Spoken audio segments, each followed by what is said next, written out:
Well, greetings and salutations, everybody. Welcome to the best damn movie-related show on the planet Earth, the John Campea Show podcast, coming from right here in our quaint little studio. I'm, of course, your host, John Campea. I'm joined in studio today by Ray Ora. Hey, good morning. Jonathan Voico. Hey, everybody. And most importantly, you guys are here. Thanks for being here and making this show part of your day. And here's how the show's going to go. We're going to start off by talking about a crap ton of things that we got lined up to talk about. And then in the second half of the show, we're going to take your live comments and questions. If you have a comment or question for the show, go ahead and use our tip link at www.streamelements.com/JohnCampea/tip. Send it on in. And as long as the question we deem appropriate to be addressed on the show, we'll address it in the second half of the show. By the way, good thing about the tip link is that if you're watching the show when we're not live, you can also participate. Go ahead and use the tip link to send in your question or theory or comment, and we'll get around to it, again, if it's appropriate, on our next episode. All right, guys, listen, we got a crap ton of things we got to talk about here. So without any further ado, let's jump into it, shall we? This morning, you guys know one of my favorite movie stars is Dwayne "The Rock" Johnson. Don't get me wrong, I don't love everything Dwayne's in, but he's one of my favorite movie stars. I get a big kick out of him, great on-screen presence, all that kind of stuff. I don't love all of his movies, but that's it. So, they released a trailer this morning for his new film, Red One. Woo woo! Not to be confused with Red Notice that he did with Ryan Reynolds. Terrible movie, by the way. But this one's Red One that he's doing with Chris Evans and J.K. Simmons. I almost said J.K. Rowling. J.K. Simmons as Santa Claus. And when they announced this movie, it sounded really interesting to me. The idea that Santa Claus, played by J.K. Simmons, gets kidnapped, and Dwayne Johnson and Chris Evans are on the case to go and try to rescue him. That's actually kind of a neat idea for a Christmas movie, right? Sure. It is. So the trailer dropped this morning. What the hell was that? That was awful. That trailer is terrible. Now, again, I don't know if the movie will be good. I've seen a lot of bad trailers to movies that I end up liking, and I've seen a lot of trailers that I like to movies that I end up not liking. So I don't know if the movie will be good or bad. I don't know.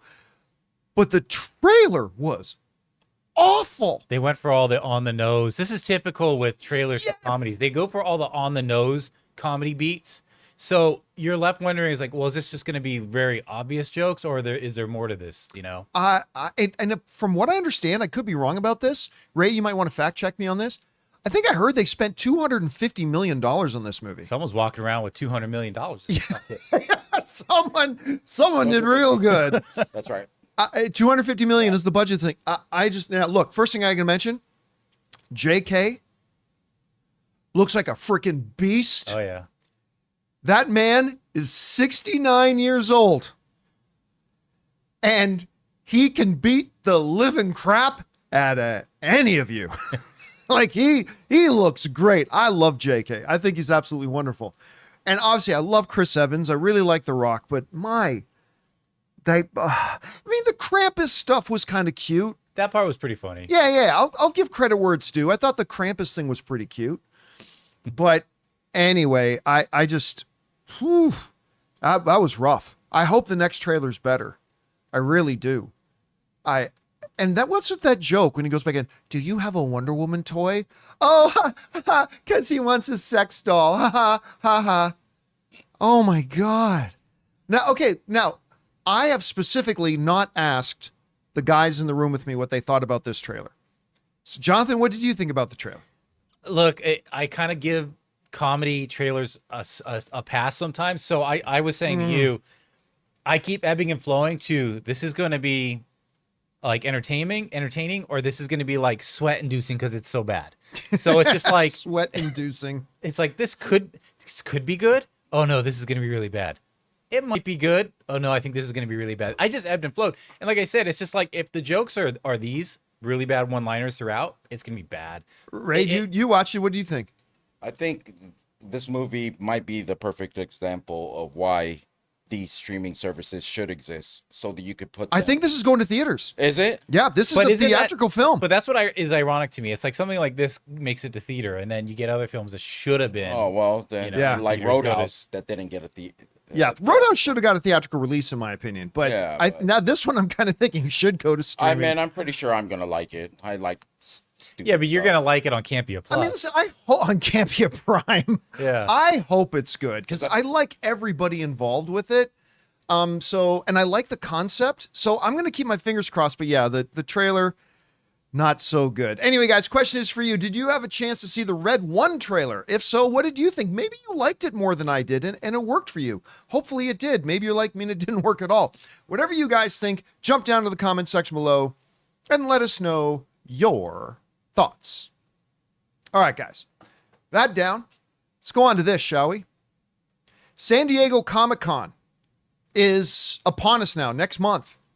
Always a big event in the world of pop culture, including movies and television. Now, last year, Marvel didn't go because, all the strikes and everything like that. And yesterday we got asked if I think they're going to go this year. I said, I absolutely think Marvel's going to go this year. I think this was just yesterday that somebody asked this. And I said, I absolutely believe they're going to go because they know they got to do a lot of PR work. They're in, I'm not going to say they're in a bad place, but they're in a weaker place than they've been at in the last 10 to 15 years. Mm-hmm. And I think they know that overall public sentiment about the MCU, I'm not going to say is low, but can we at least agree that it's probably lower than it has been in the past 10 to 15 years? Been on a downtrend. Yeah, right? So I said, I absolutely believe there will be a Comic-Con because they've got a lot of PR work to do. Well, this morning, not long before today's show started, Deadline is reporting the following. Exclusive, they said. Following a sleepy San Diego Comic-Con last summer due to the actor strike, this year is about to explode with the return of Marvel Studios to Hall H per sources. San Diego Comic-Con runs from July 25th to 28th, which, by the way, is the weekend that Deadpool is opening. Traditionally, the penultimate day of San Diego Comic-Con is dedicated to Marvel Studios presentations in the late afternoon.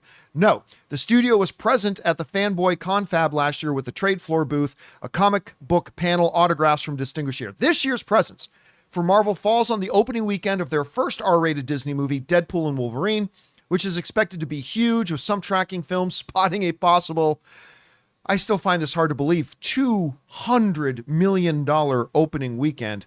No word yet on what Marvel will dazzle us with. However, they left big footprints at San Diego Comic-Con 2019 when they announced their Disney Plus and big screen crossovers, and 2022 when they teased their Phase 5 and Phase 6 plans. By the way, that 2019 one is where they announced Blade.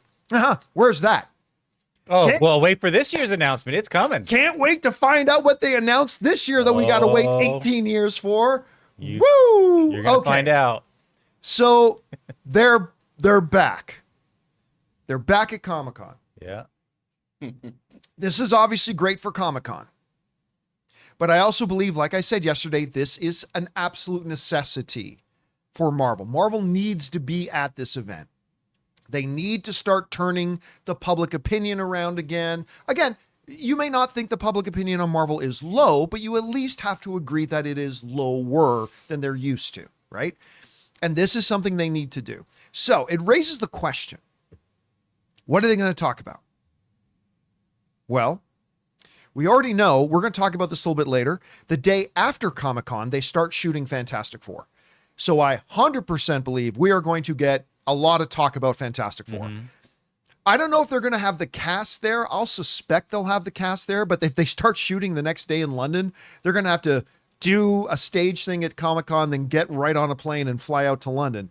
So maybe that happens, maybe it doesn't.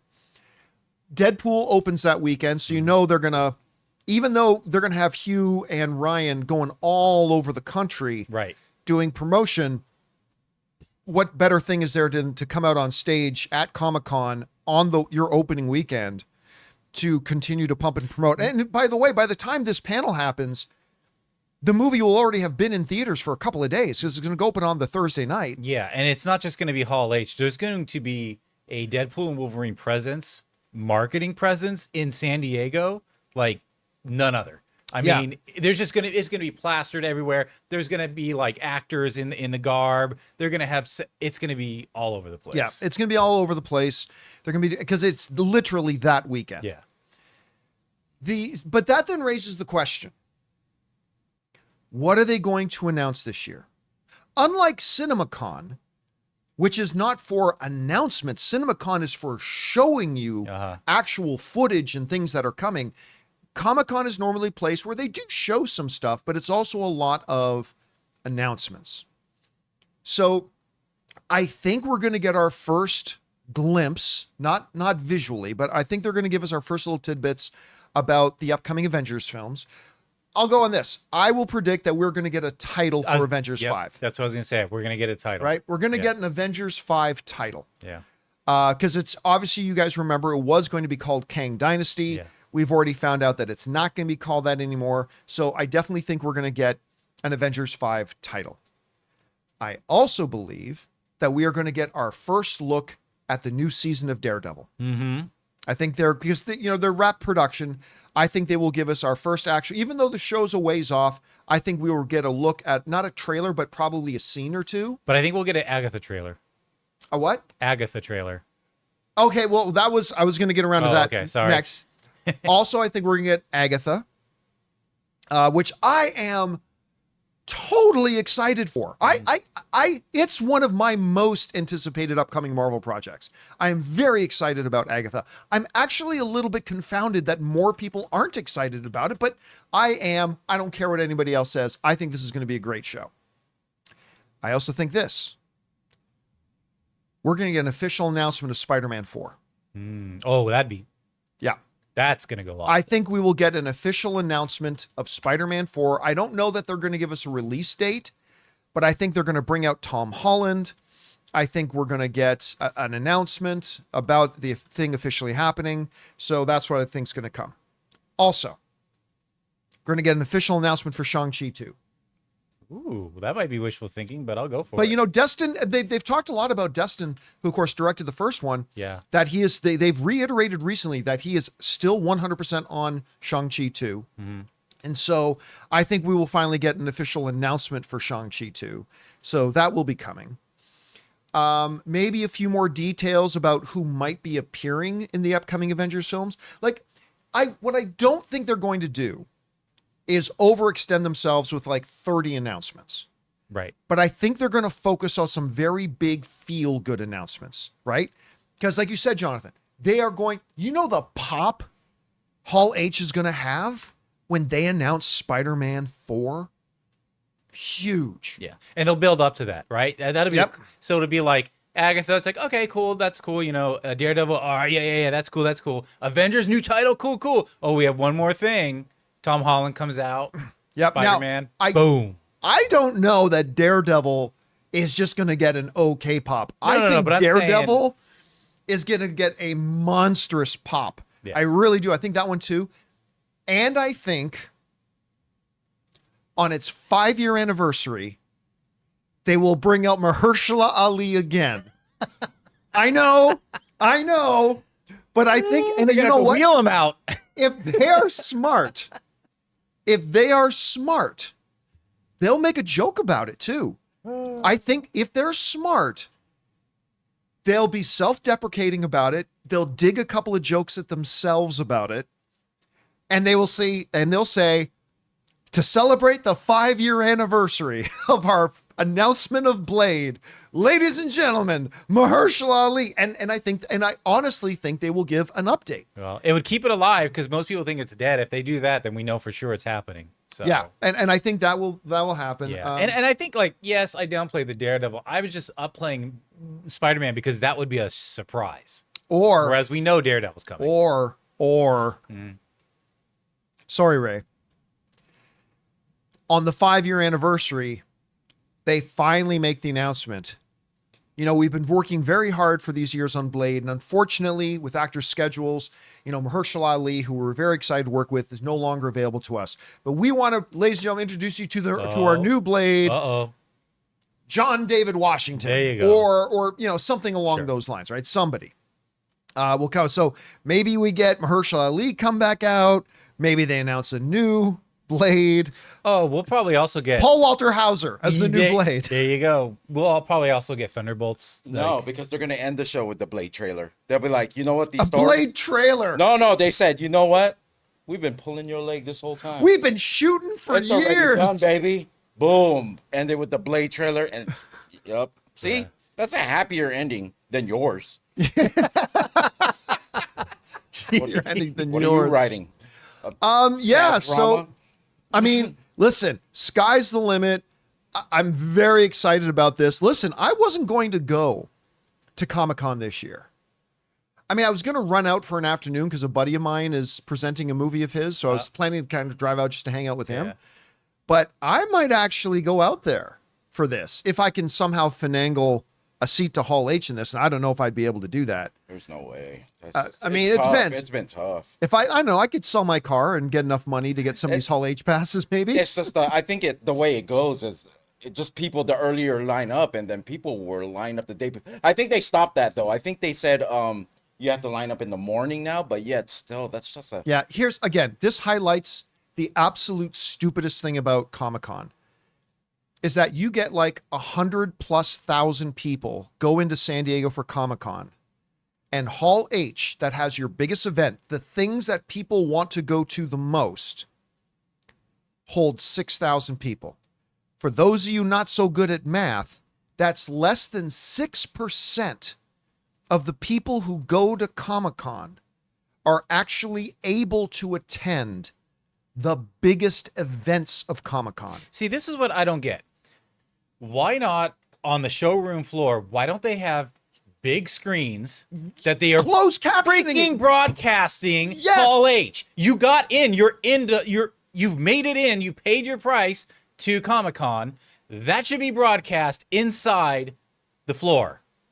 It's ridiculous. It's totally stupid, especially when you consider literally, for those of you who've not been to Comic-Con in San Diego, across the street, literally across the street from the convention center is a stadium. is a baseball stadium. Massive, yeah.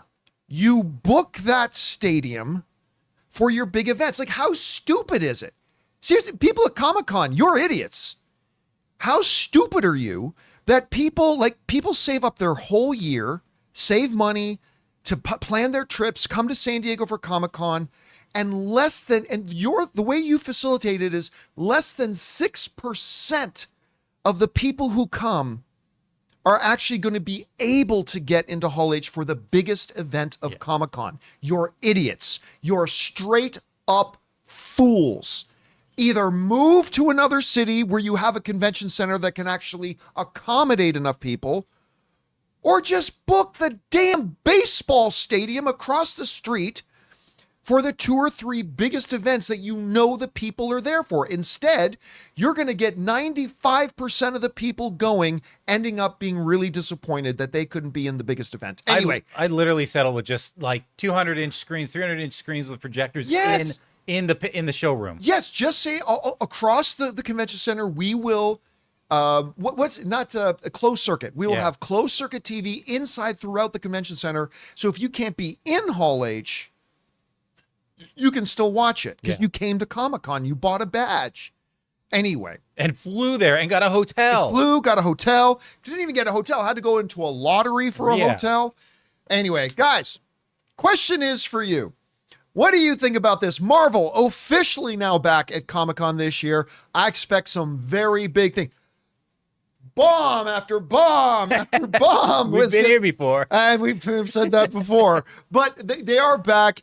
I do expect big things at Comic-Con. What do you think they may talk about? Whatever you guys think, jump down into the comment section below and let us know your thoughts. All right, guys. That down. Let's talk about this. Speaking about things I love, let's talk about The Acolyte. Of course, I'm being a little bit facetious. The Acolyte has been a complete disappointment for me. It's a show this show specifically is one I've been extremely excited about for years. Yeah. Extremely excited about this show for years. The first 2 episodes dropped. I'm like, I mean, it's definitely got some potential, but there's also a lot of red flags. Let's see how it goes.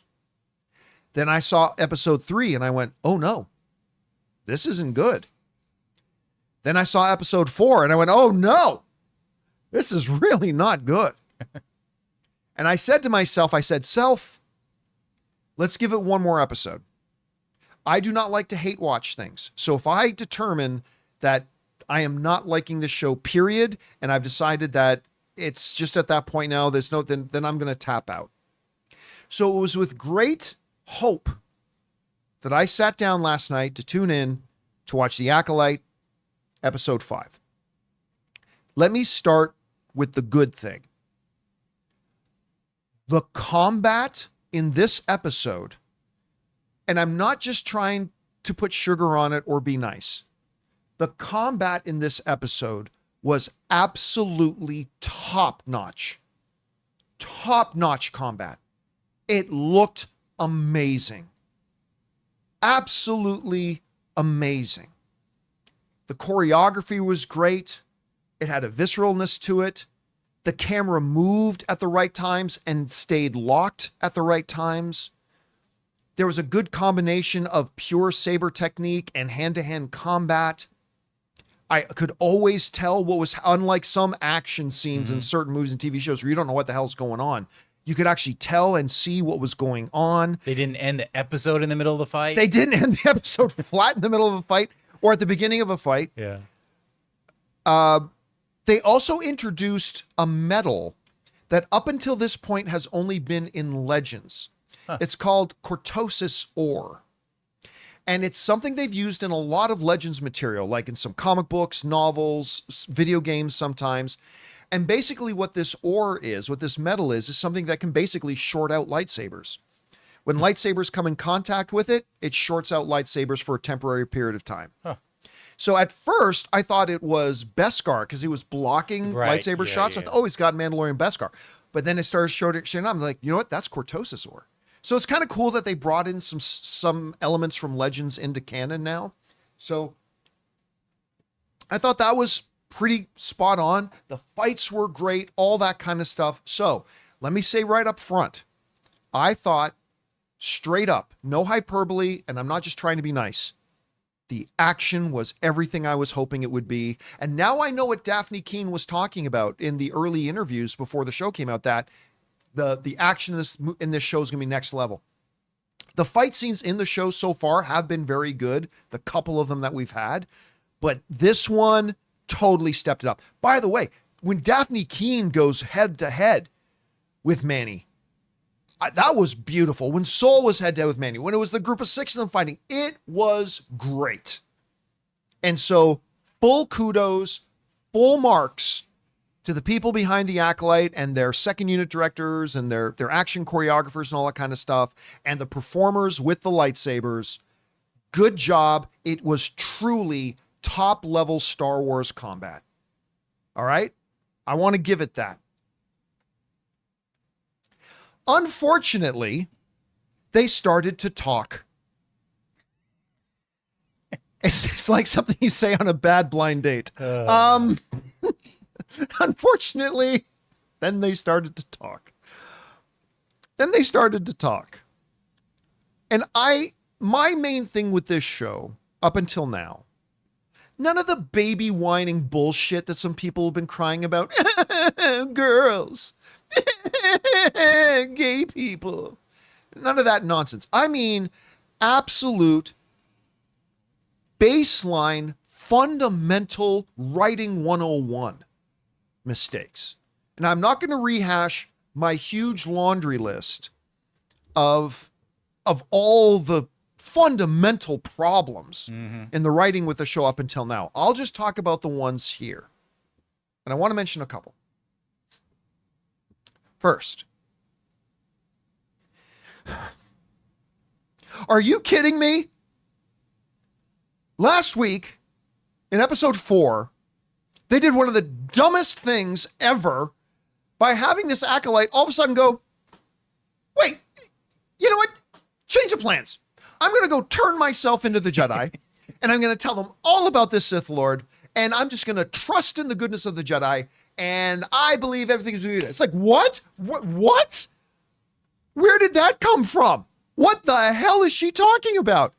Literally 2 minutes ago, she's like, I'm running through this forest because I'm going to go kill me a Wookiee Jedi. Grrr, America. And then like literally 2 minutes later, she's like, nah, I think I'm going to go turn myself. Okay, fine. You did that. It was stupid. It's horrible writing, but fine. You did that. So let's fast forward now to this week's show. May's new plan to turn herself into the Jedi. Apparently she forgot, because the moment a Jedi shows up and starts to put handcuffs on her, she's like, third thought, I'm going to try to kill this Jedi. Well, she wanted to surrender on her terms. That's right. That's right. I wanted to come down to the station. I didn't want to have handcuffs put on me.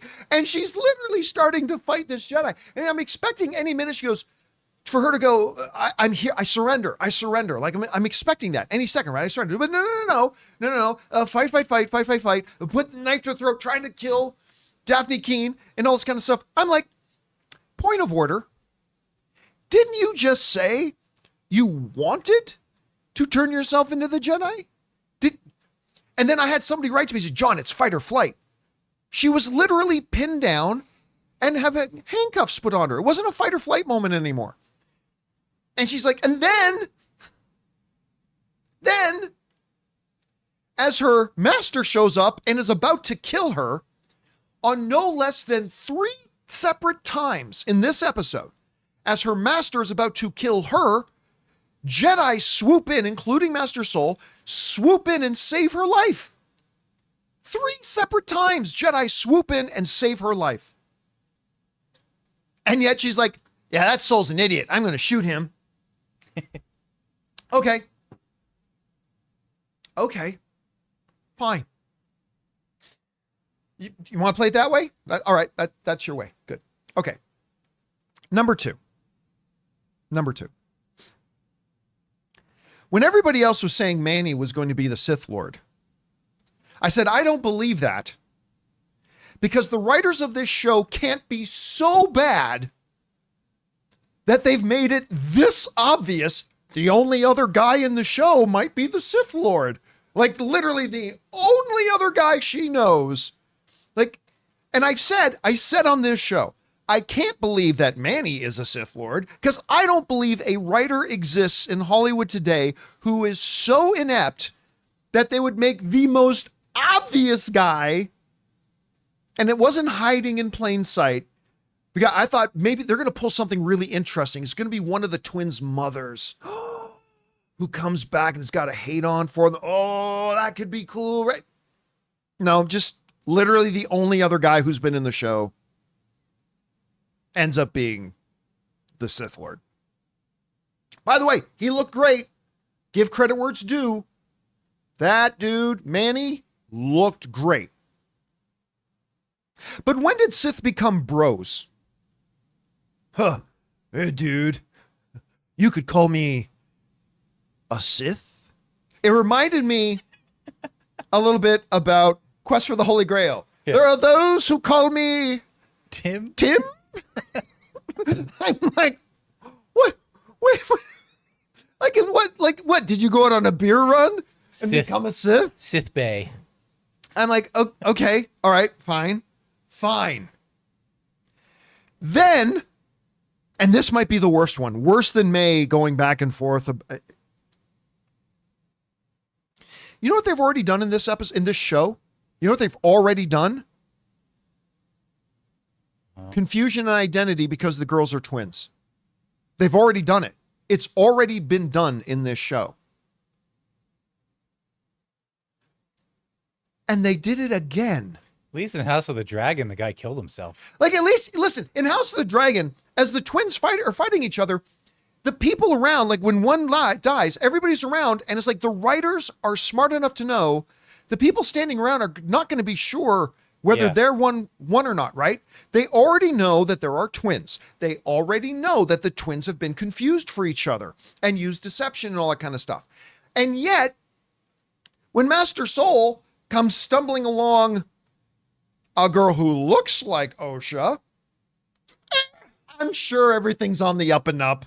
I'm sure this is my girl. No sensing of presence, nothing. Even though we've already established there are twins, we've already had mistaken identity in the show already, at no point did Jedi Master Soul stop to go, wait a minute, maybe, I don't know, spitball in here. as I recall my reading of the Jedi handbooks, maybe I should take just a moment to make sure you're the right one. Well, lightning never strikes in the same place twice. Maybe I should just maybe make sure. I don't know. And then the Sith dude, who's already been tricked once, and then he figured it out. He figured it out in the shop, remember? He like looks at her and she goes, "You look so much like her." Yeah. And like he figured it out, right? Nope. No, I get it. I get it. She did cut her hair. By the way, that's a pretty impressive, immaculate, exact haircut you did with a lightsaber. With one swirl and there. And I look exactly like. Guys, listen to me. Listen to me. It's these for me. And again, I am not trying to rain on your parade, yuck on your yum, ruin your good time. If you are enjoying this show, I want you to enjoy it. If you're having a good time watching it, I celebrate that. I'm glad you're liking it. I am jealous that you're liking it because I wish I liked it too. So I am in no way trying to impede your enjoyment, okay? I'm simply expressing my level of enjoyment or lack thereof and why I feel that way, okay? In no way meant to ruin your experience. Now, that being said, it's this kind of writing that completely takes me out. And it pisses me off when I hear these guys, girls, lesbians, because that distracts from the real problems of this show. The real problems of their show are terrible character development, terrible dialogue, terrible forms of logic, and just inexplicable decisions being made by characters who, had they had half of a wit, would not be doing or saying such things. They are literally building plot devices into the dialogue, and that's a red flag. Yeah. That's a red flag. It's just like they're trying to write themselves out of a corner every time, and it's just like yeah. It's just like, well, we have this basis of writing here. It's called, if it's written, it happened. So just write it, and it happened. Write it, and it happens, and it's all good. Yeah. And what really is unfortunate to me is that, my God, the action in this show was so good. And not even this episode. You go back to the fight with Trinity and then the fight with Master Soul, like the action, when there has been action in this show, the action has been chef's kiss, has been top notch. The problem is action without narrative purpose is just visual noise. Yeah. And with terrible stuff going on around it, and terrible writing, and terrible dialogue, it just, it's rough. Anyway, so I am now officially tapped out. I am no longer going to be watching The Acolyte because I don't hate watch stuff. I wanted to give it one more chance. You guys can send in questions, but we ain't gonna know what you're talking about. Yeah. If you want to send in more questions about the Acolyte later, that's cool. Yeah. I just won't know what the answers are. Yeah. Also, I want to address this real quick because Professor X says they're dumbing down Star Wars for the masses, but that's not true. That's not because true. Things like House of the Dragon and Last of Us have viewerships that are way larger than Acolyte. Yeah. And yet that's not dumbed down. Yep. It's getting the masses. Yeah. It's getting the masses. More people. And here you go. Guess what? Inside Out 2 is destroying the box office right now. It's not dumbed down at all. No. So they're not dumbing it down for the masses. They're just writing a bad show. They've just written a really bad show. And yeah, and again, let me reiterate, because I think it's important to repeat. If you're enjoying it, you keep enjoying it. You keep watching the show and you keep getting out of it what I have not been able to get out of it. And I'm glad that you are. That's the beautiful thing about art. There's something in it for everybody. Art hits us all in different ways. And if you're liking it, if you are liking it, I'm not taking away anything from your experience. I'm glad you like it. But yeah, for me, it's just, I got to give up. I got to give up. Anyway, guys, question is for you. Did you have a chance to see The Acolyte episode 5? I should have given a spoiler warning, but at this point, I don't care. If so, did you enjoy it? Whatever you think, jump down into the comment section below and let us know your thoughts. All right, guys. With that down, we're running behind schedule here today, guys. Let's move on to this, shall we? It is Paul Walter Hauser's world, and we just live in it. Mm-hmm. This guy has been announced in the past just couple of weeks in like no less than 6 projects, some of them major. And it's kind of his world. He's got a higher profile now, even than when he won his Emmy. Even when he won his Emmy, it didn't get like all the attention he deserved, but kind of now the world's on him. Well, and I love this guy. I really do. He just did something interesting, which I'm going to admit right now has left a little bit of a bad taste in my mouth. Kind of unprovoked, he decided to take shots at Vin Diesel. And what are we talking about? Well, let's read this in Variety. Variety wrote this. Paul Walter Hauser's interview with Cinema Blend at the Inside Out 2 press junket, because he is the voice, one line, but he is the voice of embarrassment. Press junket is gaining traction on social media for one viral moment in which the Emmy-winning actor calls out Vin Diesel for stories about Diesel's allegedly mistreating cast and crew on set. The two actors have not worked together, and it appears that Hauser is not interested due to what he's heard about Diesel. When Cinema Blend interviewer told Hauser that his arc in Inside Out 2 means you're like Vin Diesel now, the actor responded with, "Please don't say that. I like to think that I am on time and approachable," Hauser said, alluding to stories that he's heard that Diesel is not. "I love people, but when I hear stories about Hollywood actors who get paid really well and mistreat people, I out them constantly, and it's a blast." All right. I don't like to do TMZ stuff. Like, oh, I don't care which celebrities don't like other ones. I don't care which celebrities are dating which celebrity. I don't care about this stuff normally. But this involves something that's kind of is an issue to me that I see in Hollywood. And I bring it up now and again. And I will include this with actors that I really like Paul Walter Hauser. But I think I think it is the most basic thing that you're a boy, not a man. When, especially Unprovoked, when, first of all, Paul Walter Hauser's never worked with Vin Diesel. He has no firsthand experience of this. He's just heard some stories. To come out and take shots at somebody publicly, for somebody you have no idea if anything that is true or not, is like, I'm sorry, that's the sign you're a boy, you're not a man. That's not the way a man acts. All right? That's not the way a man acts. My dad used to teach me, and I don't know if he's 100% right, but my dad always used to drive into us. Never talk about somebody in a negative way if they're not in the room with you. Because that means you're not a man. Never talk negatively about somebody else if they're not in the room with you. If they're there face to face and they get to defend themselves, go for it if you want. But I mean, this is particularly confused because the other thing my dad always used to say, and you've heard me mention this before.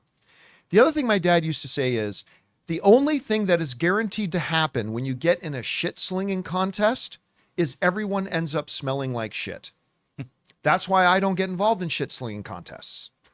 Because the only guaranteed outcome of a shit slinging contest is that you will all end up smelling like shit. It is particularly confusing to me because he's saying this about a guy he's never met. Like, I'm going to out this guy. You've never met that guy. For all you know, I mean, maybe the stories are true. Maybe they're not true. You don't know.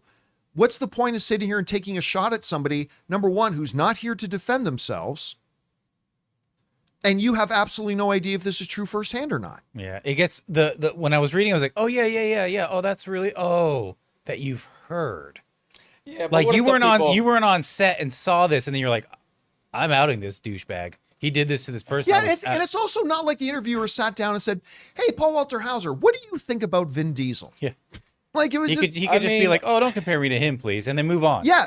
I would have had no problem with that. I mean, what if the people are really close? He has close relationships with these people, and he's heard it from enough people. I mean, Then let them say it publicly. It's not your. It's not. I know, your but place. if someone says, "Hey, you're the thing," and you really not sure about this person at the moment, maybe he just snapped. Maybe it was just a moment of like people in the he public said too eye much. like this need to know better. If people are a bunch of people, Jonathan, you came up to me and said, "Hey, man, I still I wouldn't say really didn't anything. like working with this person, this and that," and someone talks to me and says, "Hey, you're like this guy," then I'll be a little bit like, not Yeah, but I wouldn't be like, I put them on blast and have fun with it. Okay, look, but here's Hollywood the is thing. just Listen, Hollywood. look at Hollywood Tom is just Hardy and Hollywood. Charlize Theron. Right. We know from the director and from reports, those two did not get along. And that's putting it mildly. We know for a fact that Charlize Theron and Tom Hardy did not get along on the set of Mad Max Fury Road. Has Tom Hardy ever come out and spoken shit about Charlize Theron? Yeah. Has Charlize Theron ever come out and spoken shit about Tom Hardy? No. You know why? Because they're fucking grown-ups. They're grown-ups. You know not to do that. That's what children do. Children do this. And I'm a big fan of Paul Walter Hauser, so I expect more from him. I imagine that maybe not his publicist is probably like, hey, let's tone that down going forward. I'm sure they did. I'm sure their publicist did. Because all that does is stir up drama. He's too good for that. He doesn't need to be doing that. He is too good. That's what upsets me, because I have a lot of respect for Paul Walter Hauser. He's too good for this. He's got that Kai in him. And I don't want to see him become this. He's got that Cobra Kai in him. Despite whether it's true or false or whatever, if something like this does bring some sort of positive change, let's say whether things are true or not, if there is a change that occurs, because some people don't speak out, and that's the problem. When people are getting mistreated, some people don't speak out. It's one they thing need to have somebody that brings Ray, out, especially if it's going on. If you witness if it's going on, and you're getting so heated. No, I'm just saying. I'm seeing the other side. There is no other side. There is other side if Vin it is going Diesel on. directly mistreated him, and you want to talk about it, that's what we're saying. Go for it. This gutless, cowardly. Everybody, listen to me. I'm going to stand up on this. I'm going to stand up on this soapbox. Yeah, but none of us have met anybody we talk I've met Vin Diesel. I mean, I'm just saying, but it's like if these things are happening, and someone wants to call it out, then let them call it out. Right. Who's going to call it out though? The people who witnessed it. The ones who allegedly it happened to. People are obviously afraid to call it out if they're just then telling that's people. I'm just saying it's not your place. Like if you don't know firsthand, because what you've just done is to bring up you've got this big platform, and you're going to use this platform for something that you yourself never saw. Yeah. And you're going to publicly embarrass and humiliate another human being that may have done nothing wrong. It's just beneath them. I hate the way people have used social media to become cowards, and it's just not your place. Because when does it stop? When does it stop that now anybody can just? By the way, now that I'm on Twitter here, I'm being interviewed. I want to talk about this other guy I don't like, and it just becomes a fucking preschool playground. I'm just saying, if this is something that really got on people's whatever, the people who worked with Vin Diesel will come out and defend him. You know what I'm saying? We should expect that, in the next couple of days, if this thing goes up. But they shouldn't have to do I that. worked with Vin Diesel. This is not true. But they shouldn't have to do that. Just like him speaking up for the people that he's talked to, people who know Vin Diesel should speak up for him. we need to move on from this. This is all Hollywood. I don't care about it, so it doesn't matter. and you know what? Your actors, when you're talking in the forum of acting and promoting projects, don't use it as a platform to take shots at other people unprovoked. Anyway, and I say this as somebody who's a big fan of Paul Walter Hauser. I just expect better from him. Anyway, guys, question is for you. How do you feel about this? Whatever your thoughts are, jump down into the comment section below and let us know your thoughts. All right, guys. With that down, let's move on to that, shall we? There's a couple of new movies coming out this weekend. And one of them is A Quiet Place Day One. We're going to talk about that one in a minute. But another one is one that's got a bunch of attention. It's Kevin Costner's new film. I love Kevin Costner. Horizon America Fuck Yeah? What's it called again? Yes, Chapter 1. Chapter 1. No, but what is it called? It's Horizon America. American Saga. American Saga, yeah. Chapter 1 is coming out. And they showed some trailers for it that look kind of interesting. Although I'll be honest with you, I still don't know what the movie's about. America, the West. Okay, so what's this movie about? America, the West. Yeah, it just seems like you're out there and there's a lot of dangerous people. I see somebody pulling a gun. I still have no idea what this movie's even about. The job of a movie trailer is to convince you that you should go out and see this movie. And okay, Kevin Costner's doing it. You got me interested. You're putting out a trailer. Okay, first trailer, broad, sweeping American West. Okay, interesting. So what's this movie about? Oh no, we're not going to tell you that. And whatever. And that might have something to do with why this movie is now tracking to absolutely bomb. The movie cost $100 million to make, $38 million of which Kevin Costner put up himself. And right now it's projected to make between 10 and 12 million on opening weekend. This comes to us from the Hollywood Reporter, who said the following. On Friday, Costner will begin to learn to what degree he succeeded when the first of his 4 Horizon movies, by the way, that's the thing, 4 of them are supposed to be coming. 4 Horizon movies rides into thousands of theaters across the U.S. tracking service from the Quorum to National Research Group, all vary in their ranges, but the general consensus is that the Western will launch $10 million to $12 million. That's not the sort of number a filmmaker or distributor wants to see for a film costing $100 million to produce. Many industry veterans believe tracking services aren't necessarily capturing the audience for Horizon, i.e.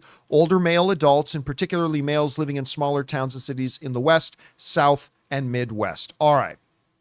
So we got Kevin Costner. By the way, big presence at CinemaCon this year. They had Kevin Costner come out on stage, do this big presentation about Horizon, got a Lifetime Achievement Award, huge standing ovation from everybody. And it was really good hearing how passionate, I'll tell you what, better than any of the trailers, which have not been great. The thing that has been the best selling pitch was Costner on stage at CinemaCon and him just talking about his passion for this project. And that got me more interested in Horizon than anything else, to be honest with you. And, you know, especially with the massive success of Yellowstone, you know, Kevin Costner is known for his Western motif.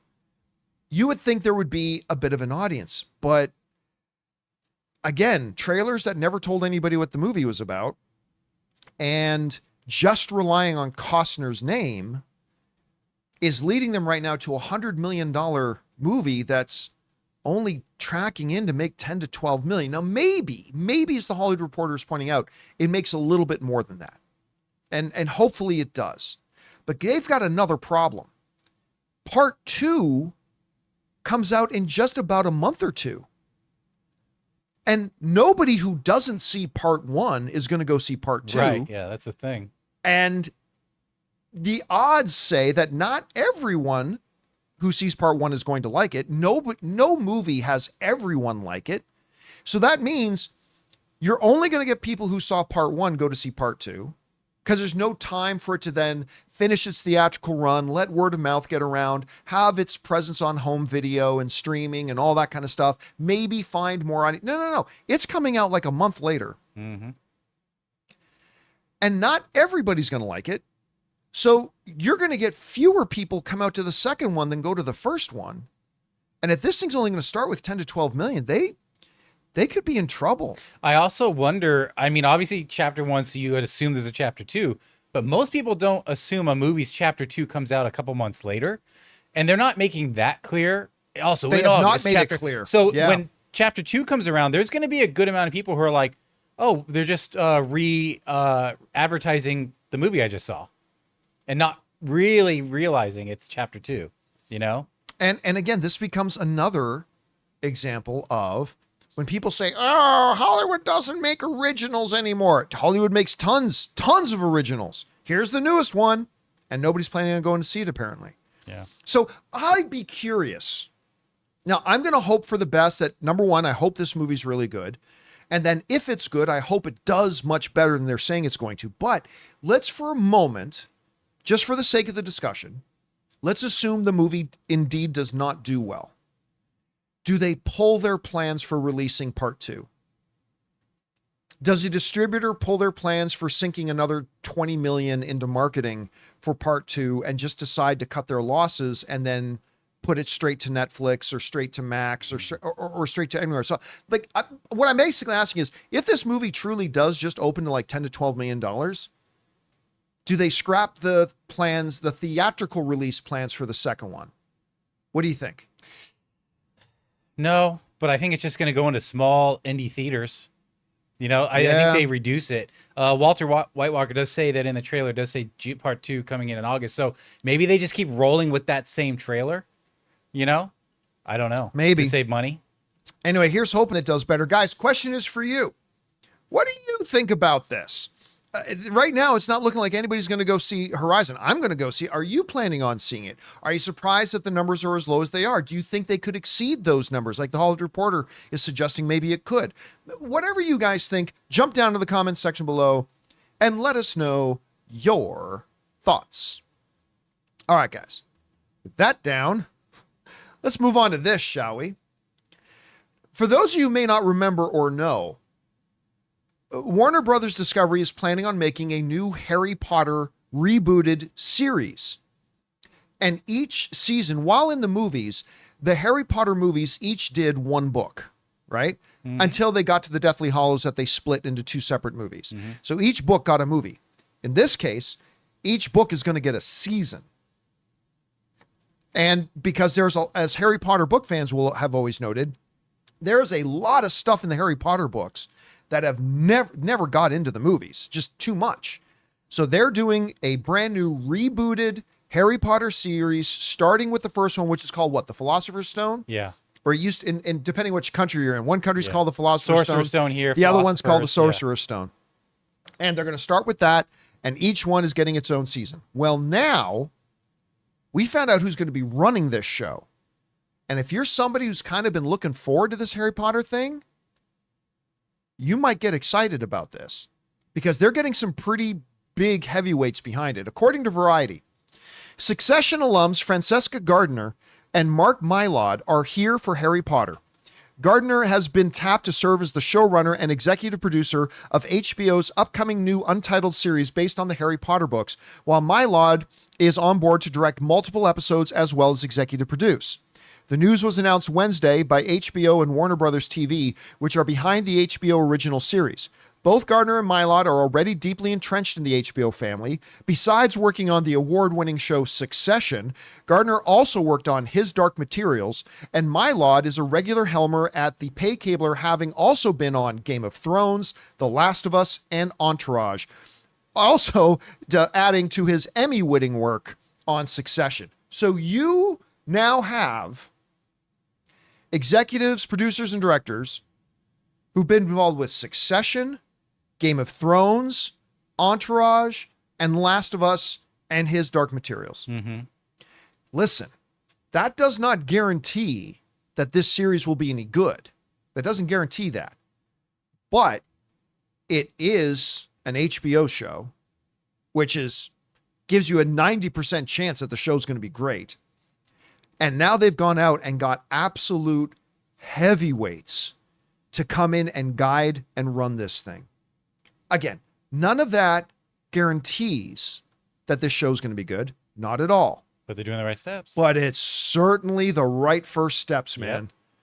I mean, who knows where they end up going, but they're starting by going in the right direction. By getting solid talent, great experience in award-winning productions, and you're bringing them over here. And I'll tell you what, I admit that I was like a lot of people in the sense that I didn't know that I thought rebooting Harry Potter into a series was necessarily the right move.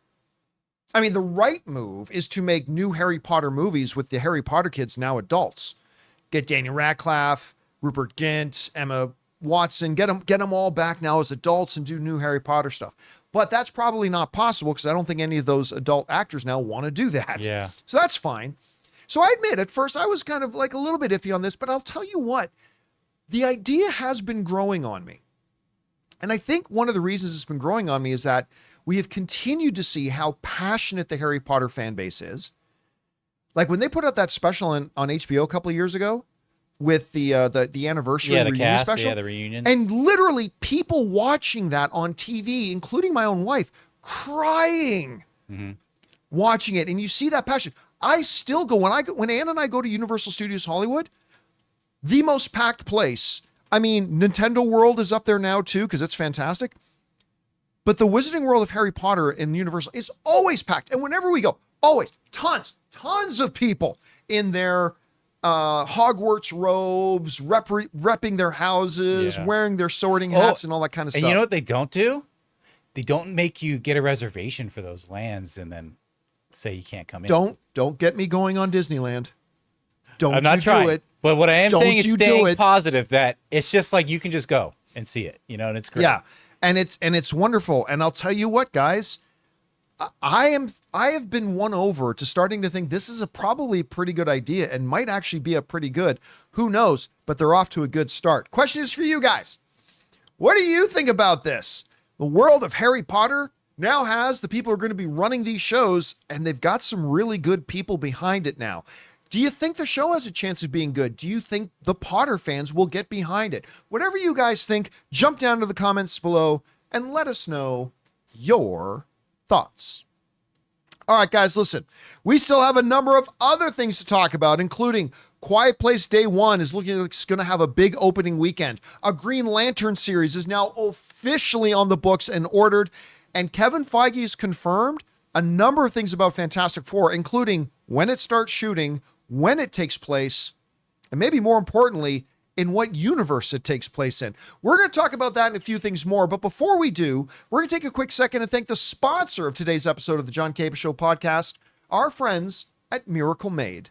Guys, we want to take a second and thank a sponsor of today's video, Miracle Made. Did you know that your temperature at night can have one of the greatest impacts on your sleep quality? If you wake up too hot or too cold, I highly recommend you check out Miracle Made's bed sheets. Inspired by NASA, Miracle Made uses silver-infused fabrics and makes temperature-regulating bedding so that you can sleep at the perfect temperature all night long. When they arrived at our house, my wife Ann loved the feel of them so much, she couldn't even wait for me to get home to put them on our bed. Miracle Made has self-cleaning. These sheets are infused with silver that prevents up to 99.7% of bacterial growth, leaving them to stay cleaner and fresh 3 times longer than other sheets. Miracle Sheets also have incredible comfort and quality. Miracle Sheets are luxuriously comfortable without the high price tag of other luxury brands and feel as nice, if not nicer, than sheets used by some 5-star hotels. So go to TryMiracle, that's TryMiracle.com/Campea to try Miracle Made sheets today. And whether you're buying them for yourself or as a gift for a loved one, if you order today, you can save over 40%. And if you use our promo code Campea at checkout, you'll get 3 free towels and save an extra 20%. Miracle is so confident in their product, it's backed with a 30-day money-back guarantee. So if you aren't 100% satisfied, you will get a full refund. So upgrade your sleep with Miracle Made. Go to TryMiracle.com/Campea and use the code Campea to claim your free 3-piece towel set and save over 40% off. Again, that's TryMiracle.com/Campea to treat yourself. And thank you to our friends at Miracle Made for sponsoring today's episode of the John Campea Show podcast. All right, guys, with that down, let's talk about this, shall we? Another movie opening this weekend that I love this film franchise is A Quiet Place Day 1. John Krasinski's first movie I thought was absolutely brilliant. I also thought it should have been nominated for Best Picture of the Year. The second one I thought was just as good. I absolutely loved it. Now, the third one, Day 1, has got one of my favorite movie stars in the world with Lupita Nyong'o in there, with one of the hottest actors right now. What's the name of the guy who's going to be in Fantastic Four? Eddie Munson. Eddie Munson. I'll get the it. guy from Stranger Things. Yeah. And freezing on his name, though. But he's in Fantastic Four. He's now in Quiet Place Day 1. Either way, there he is. Quinn? Yeah, Joseph Quinn. That's it. So Joseph Quinn coming in. Now, it's going to be a bit of a challenge because this is going to be the first Quiet Place without the main cast, right? We don't have the kids. We don't have Emily Blunt. I mean, even part 2 still had John Krasinski in it for a bit. Right. So now we got a completely different cast. other than Jaimon Hansu, of course, his character first appeared in part 2, and now we're going to get a bit in part 1. But really, new cast, will it still make any money? And I'll be honest with you, I haven't been sure. Like, I love Another Quiet Place. I love Lupita Nyong'o. The idea of Day One, what happens in one of the big cities, all fascinating to me.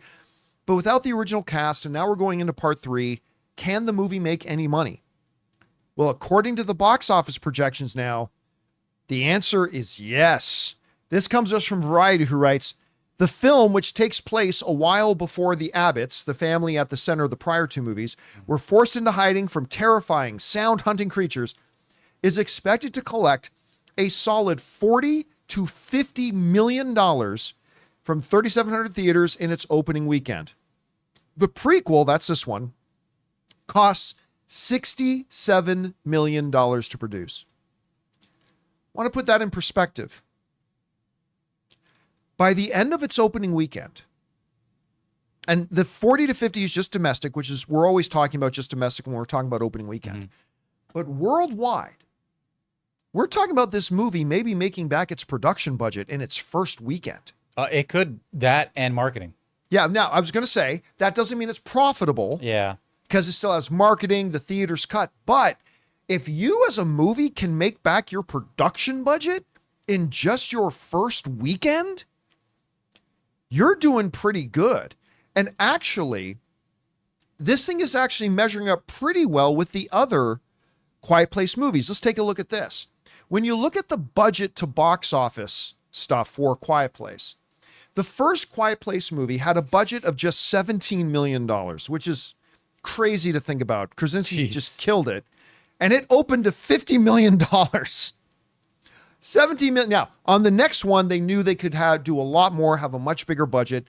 Yeah. But even in the second one, they had a $58 million budget and it had a $47 million opening. Still, practically with international markets, it made back its budget in just its opening weekend. And now A Quiet Place Day One, a little bit bigger of a budget with $67 million, but still projecting to make 40 to 50 million on its opening weekend.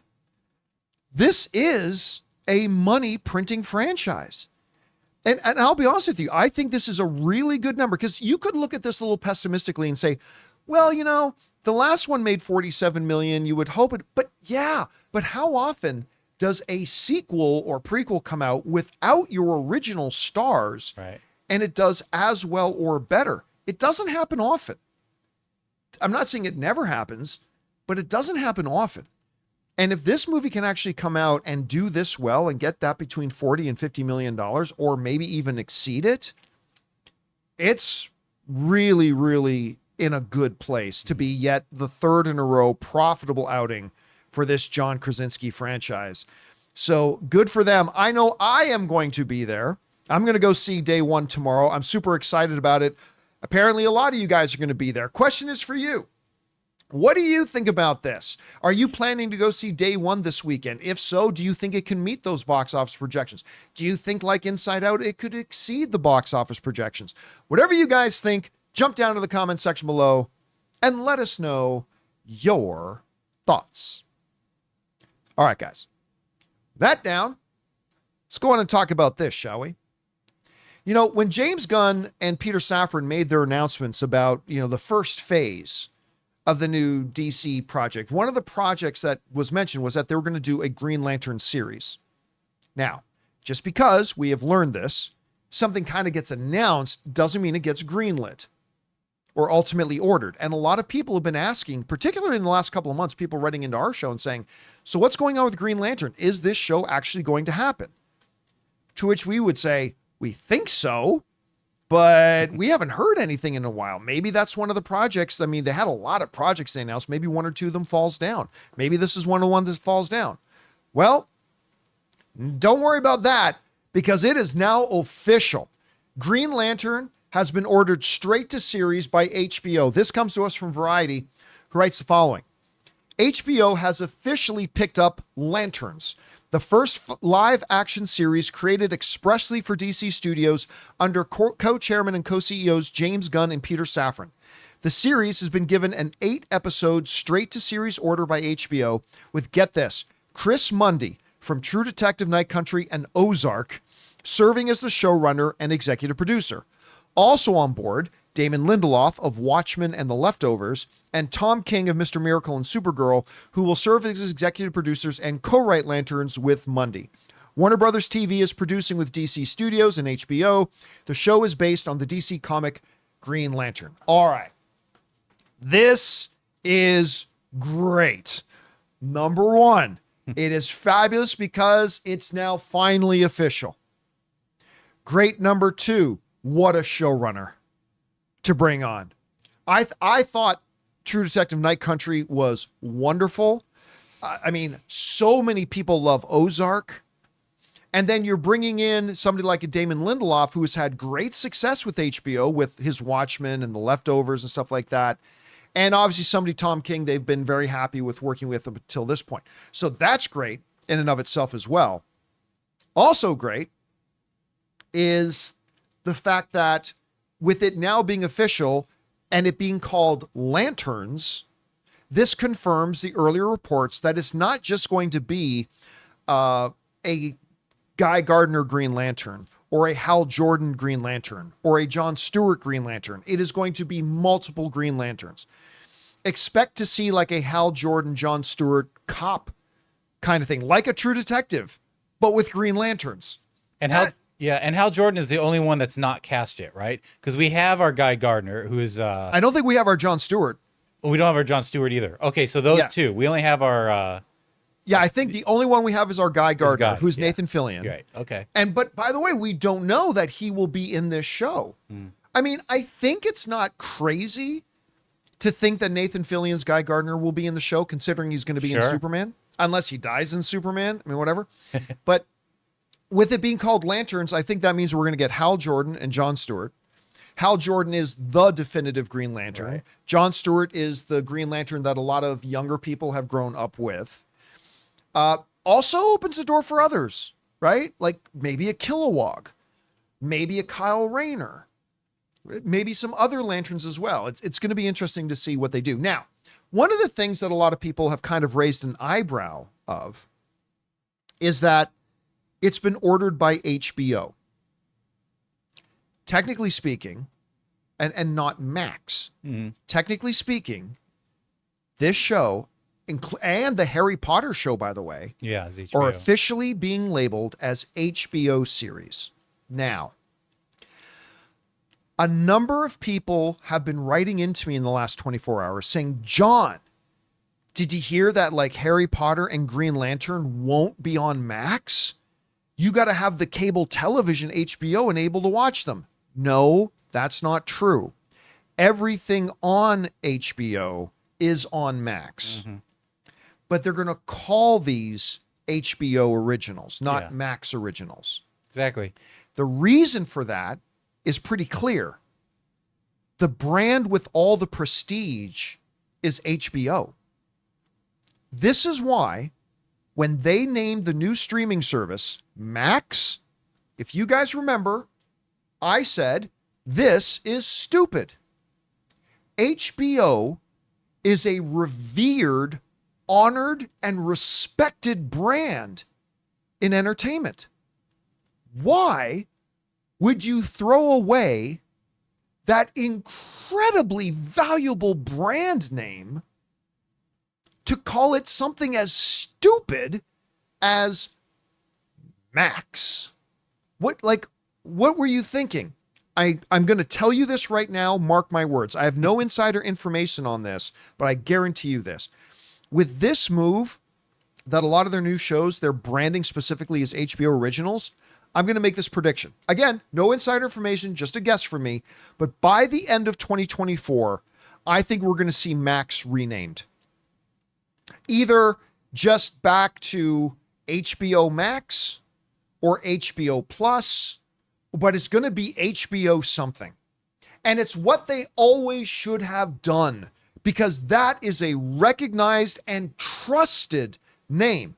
They are still the best in the game of creating high quality television. HBO still, I think all time, they might be the all-time greatest at making great iconic television, I think, is HBO. And why in the first place they ever got rid of that name from the streaming services is Yeah. Other than as a banner now, you can say, "Oh, this is an HBO banner under Max," but it's like, but now you sacrifice the overarching marketing of your streaming service. So Yeah.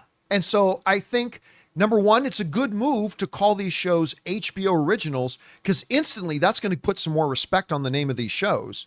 Because, oh, these are HBO because originals? it puts it in there with Game of Thrones and everything Game else. of Thrones, You name it. Sopranos, yeah, all that. right? It's in there. It's in that family now. That's the lineage of it. But again, I think this is just the first step to them rebranding Max. And they should. They're 100% sure. They never should have taken the HBO name out of their streaming service. But anyway, guys, question is for you. What do you think about this? Lanterns is now officially greenlit. It's an HBO show. Don't worry, that it's also going to be on Max for those of you who are Max subscribers, but it's officially labeled as an HBO original. Whatever you guys think about this, jump down to the comment section below and let us know your thoughts. All right, guys, that down. Let's move on and talk about this, shall we? You know, Fantastic Four has had everybody buzzing ever since Kevin Feige finally made the announcement many years ago that Fantastic Four was coming. Then we had all the casting stuff. By the way, I think they've done a magnificent job with their casting. Absolutely magnificent job with their casting. Then they started putting out some images, including this image of a poster of Johnny Storm. Let me see if I can zoom in a little bit. See if you can get in there a little bit. That looks kind of like an older era, but a futuristic older era. It's like, okay, that looks like 1960s kind of art, but that ain't our 1960s. And that started a lot of us speculating that this was going to be a period piece. And some of us speculating, we talked about on the show, that we think that this movie's going to take place in another universe and in another reality. Well, Kevin Feige just did an episode of the brand new Marvel podcast. And during it, he revealed a couple of things. Number one, he revealed that Fantastic Four literally starts shooting the day after Comic-Con. So they go into production next month. They actually finally start shooting this thing next month. But he also revealed a bit about the where and when the movie takes place. This comes to us from comicbook.com, who wrote the following. And they're quoting Kevin Feige here in his podcast saying, "It is a period film. And there was another piece of art that we released, the one we just looked at, with Johnny Storm flying in the air, making a 4 symbol. There was a cityscape in that image," Feige elaborated. "There were a lot of smart people," thank you, Kevin. "There were a lot of smart people who noticed that the cityscape didn't look exactly like New York that we know, or the New York that existed in the 1960s in our world. Those are smart observations, I'll say." All right. So number one, we know when the movie's coming or when it's starting production. Expect a lot of leaked set photos. Number two, it is a movie that's a period piece. It takes place in the 60s. We talked a lot about this. Robert Meyer Burnett pointed out a lot of the different Time magazine covers that were in there from the original art that came out. The one that's behind me right now, actually, this is the original art. You can see all the 1960s kind of motifs and stuff like that. And then the image that Jonathan pointed out and brought up, that poster again, showing us a cityscape that is not really our world. Now, the thing that we've speculated about here on the show, which we could be right, could be wrong, totally speculation, has been that we recognize that at the end of the Marvels, maybe the most important thing that happened in that movie, The Marvels, was at the end as Photon crosses over into the other reality. And in that reality, there's an Earth. She's on some kind of space station. And we see Hank McCoy, aka Beast, talking about Charles Xavier, walking in and things. So clearly they're in a world, but in that world, the X-Men are there. And some of us speculated maybe that's the world in which this Fantastic Four movie will take place. And then we're going to have, what do they call them? Incursions? Yeah. We're going to have an incursion where we're going to have two different realities blend over. And that's how mutants and X-Men are going to come into the 616. For those of you who don't know, the 616 is the terminology we use for our Marvel universe. is going to be coming over into the 616. Maybe that's what brings over the Fantastic Four into the 616. Obviously, there's going to have to be some time thing too, or maybe the Fantastic Four are in a completely other reality, where in their current reality, it's 1960s. They get incursioned into our reality, and it's, 2025, whatever. I mean, but clearly there's some multi-dimensional hijinks going on. And whether or not we're going to get our Doctor Doom from that era or not, whether or not it's going to be the Galactus from that era or not, maybe it's the Silver Surfer. We're going to get the one Silver Surfer from the comics in that movie. Maybe that transitions into the more recognizable normal Silver Surfer later. I mean, I don't know. The possibilities are large. And the questions are many.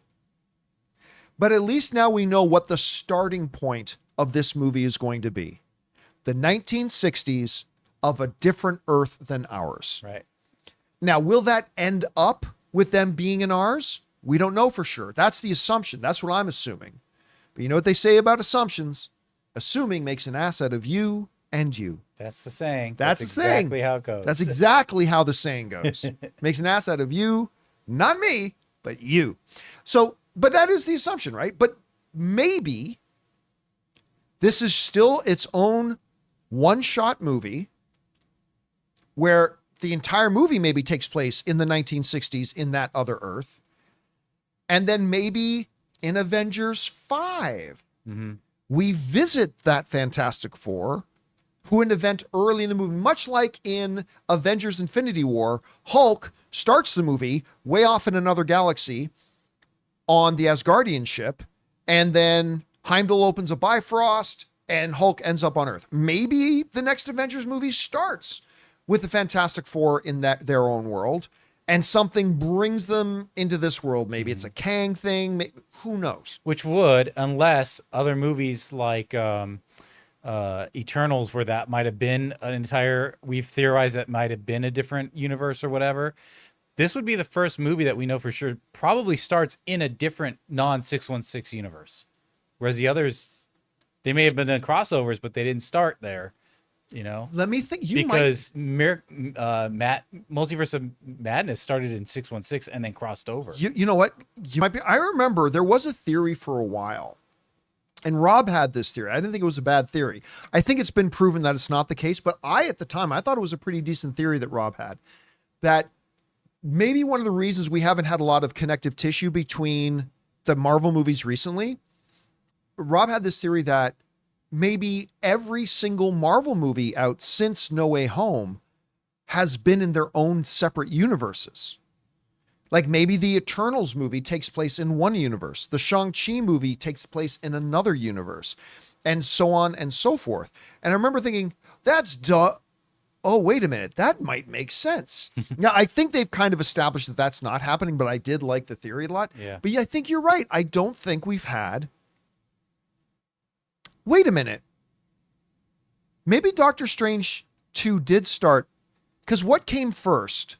New York or America Chavez with her Doctor Strange running around in that multiverse area trying to escape? Technically, I think it started with that. Well, technically, Spider-Man, I think, happened before that because America Chavez was supposed to be in No Way Home. And then... But I mean the opening of the movie. Oh, yeah. The opening of Doctor Strange 2. It's in New York with the star. Oh, you're right, because... Right, but it starts with America Chavez with her Doctor Strange, hopping around, and then they go into there. So it did start. So maybe it started there. But still. I mean, we've never really had a movie that is then set in another universe like that, right? So we've only gotten glimpses. It'll really be interesting seeing how that's all going to work out. Anyway, guys, question is for you. What do you think about this? Kevin Feige has now confirmed what a lot of you guys and us have been speculating, that number one, it's a period piece, but number two, it takes place in another world, another universe, another reality from ours. What do you think that ultimately means? Will the whole movie take place there? Will we end up with the Fantastic Four in our universe? Maybe they'll hold off on that until the Avengers movies. Whatever you guys think, jump down to the comment section below and let us know your thoughts. All right, guys. With all that down, It's now time for us to get around to the most important part of our show, which is taking your live comments and questions. We know they've been piling up, so let's not waste any more time and get right to it. Jonathan, what do we got up first? Okay, well, we're visited by the Incredible Hulk, who says Hulk smash. Red underwear, man back. Hulk, no. John Campea, no like red underwear. James Gunn took poll to find out if fans like red underwear. Think DC will sell red underwear? Hulk, strongest Avenger. Hulk is the strongest Avenger. Listen, it is what it is. I don't like the red underwear on the Superman suit. I much prefer Henry's. Look, behold, no red underwear. But it is what it is. I mean, it's just a costume. It's not going to take me out of it. I basically like everything else about the costume, so it's fine. I just don't like the red underwear. I wish it wasn't there, but it's not going to take away. It's just a costume. It's not going to take away anything for me for the movie. All right, what's next? Professor X says, since the X-Men movie is going to happen, would Disney be disrespecting Stan Lee's legacy for not using the original 5 for his first official MCU X-Men film if Disney used characters not created by him? God, no. It's not disrespectful to Stan Lee. How come no one said that about Fox? Yeah, the other X-Men movies started with... Listen, who were the original 5 X-Men? Like, that's evolved over the years. And different X-Men were less popular. Other X-Men were more popular. And the Fox X-Men movies didn't start with the original 5. I mean, listen, it's perfectly fine if they start with the original 5. But they won't really, because they're going to have Wolverine. Wolverine's going to be in there. He's the most popular X-Men character in the world. But if they do, that's fine. But no, it is in no way, shape, or form even remotely. Because however much you think you respect Stan Lee, the people of Marvel respect him way more. And it would be in no way, shape, or form disrespectful to him if they started with a different group or a different lineup, if you will, of X-Men characters. All right, what's next? Okay, so Curtis Spriggs says, the last question of the last episode was about if Alien Romulus is going to make a popcorn bucket. Another YouTuber says, yes, they are, and it looks amazing. Nothing else like it. And I have Ray or Jonathan look it up and behold the glory. Not Dune 2, but whoa. Yeah, somebody asked on the show yesterday if I thought that they would make an Alien Romulus bucket, to which I said, no, I don't think they will, because I don't know that the movie's going to be big enough to. But it wouldn't surprise me to find out that they actually are. The only problem is I'm seeing so many different possible alien, these could be fake, probably fan made. It's just who knows what's real. Yeah, so look, I have not obviously had the time or care to look into whether Alien Romulus is going to have a popcorn bucket or not. If they do, they do. I mean, listen, that's something that's making a lot of money for these places right now, and it could be cool. If they don't, they don't. But I'd be careful because there is a lot of fan-made stuff out there. So maybe it's real, maybe this would be a cool idea, though. The egg. That would be work. Cool. I'm not saying that's real, but that would work. Doesn't look as much like a fleshlight as the Dune one does, but that one would totally work as a popcorn bucket. All right, what's next? Okay. Anonymously says, why does Force Awakenings get thrown in with bad Star Wars? Because of its sequels, it made $2 billion, and in 2015, it seemed like more people liked it than not.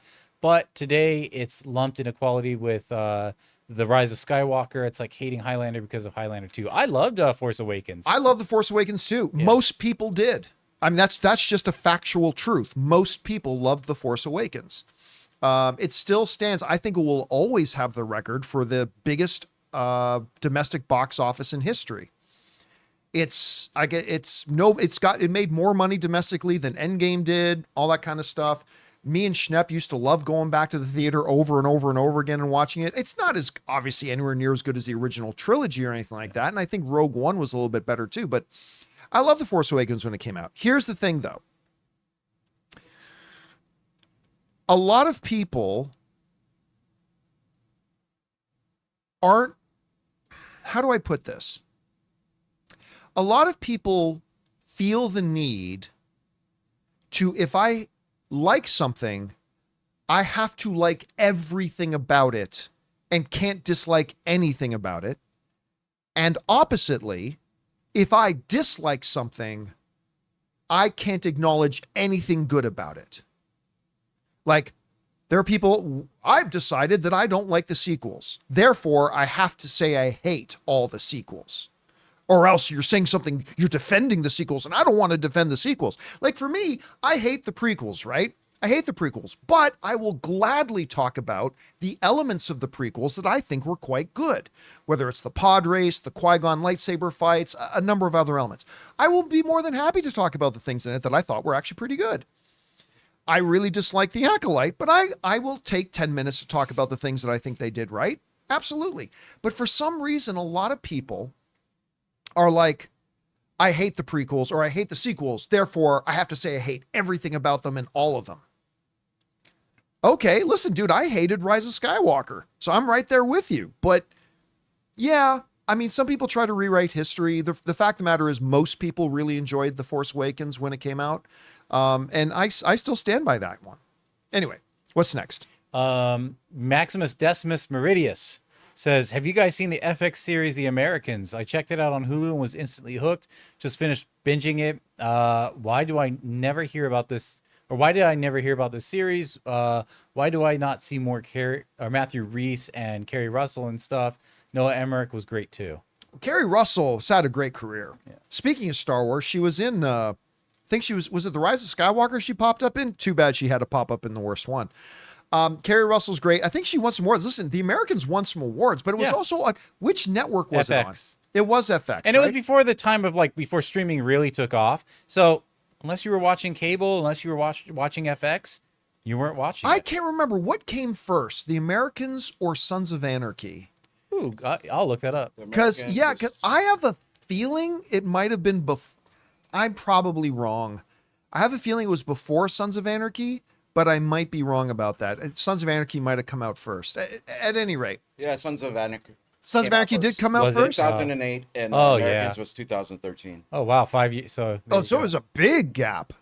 Which is weird because then, Sons of Anarchy did get on the map. Now, FX was a smaller network, but Sons of Anarchy kind of put them on the map a little bit more. I just feel like people are more attracted. It's a biker gang. It's more romantic. It's like, wow, it's like Sopranos on bikes. It's like, these were Russian spies. I mean, but it did get a lot of awards attention. Yeah, Soviet spies, but people weren't going back to period pieces like this, like they would to a biker gang. So. Right.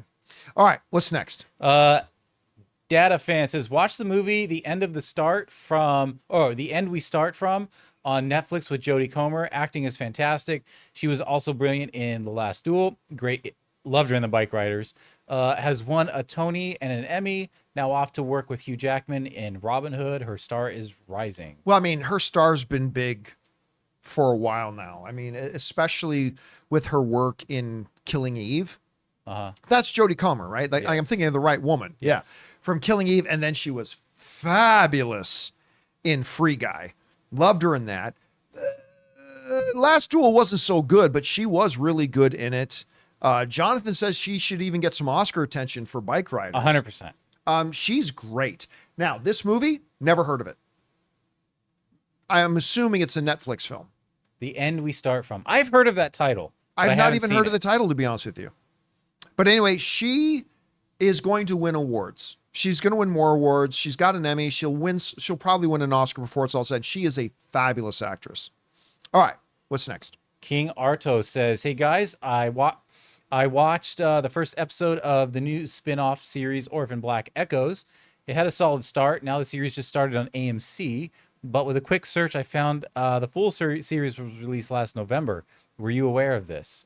I didn't even know Orphan Black had a spin-off. Yeah, it's had a spin-off, but I do not believe that Tatiana Maslany is a part of it, who of course put that show on the map. I'll be honest with you, I really haven't had any interest in the show. I don't know why. I'm not saying it looked bad or anything. I'm not trying to disparage it at all. It's just I didn't really have any interest in it whatsoever. So did not see. By the way, side note, do you see Tatiana Maslany may have, this is all up to interpretation, okay? Let's be clear. Been teasing a little bit that she might be popping back up in the MCU? Where is she, on Twitter or something? Or she was doing an interview and she said, there's an upcoming project that I am absolutely not allowed to talk about at all that I'm very excited about getting back into. And again, it's a matter of interpretation. But listen, she said back into? Yeah. Back into. Yeah. So I don't know. Maybe that means an appearance in this Orphan Black spinoff at some point, or look, maybe. I'm just going to say this.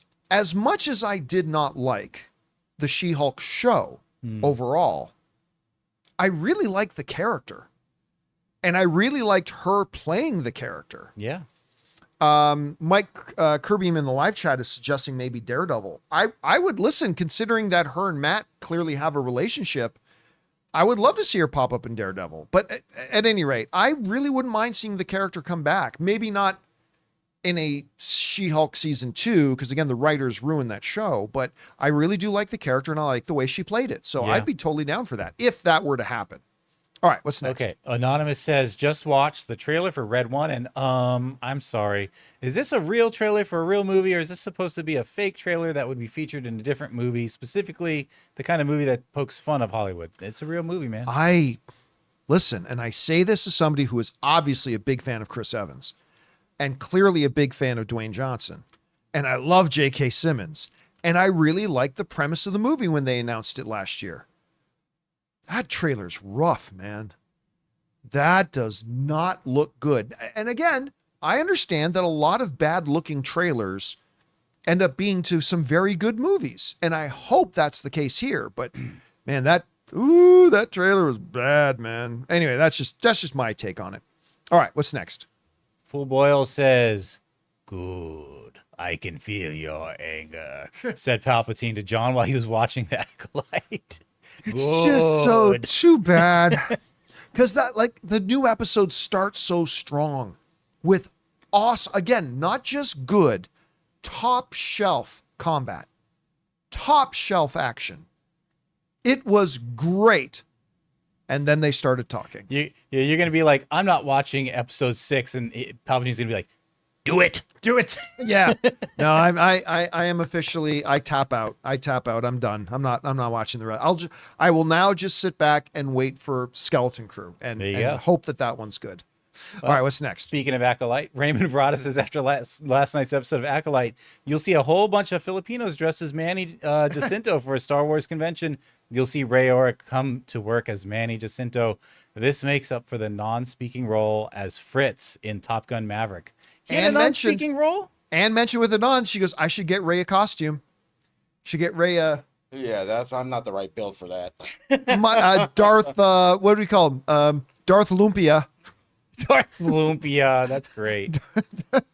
Darth Adobo. Here we go. Darth Adobo, I like that one.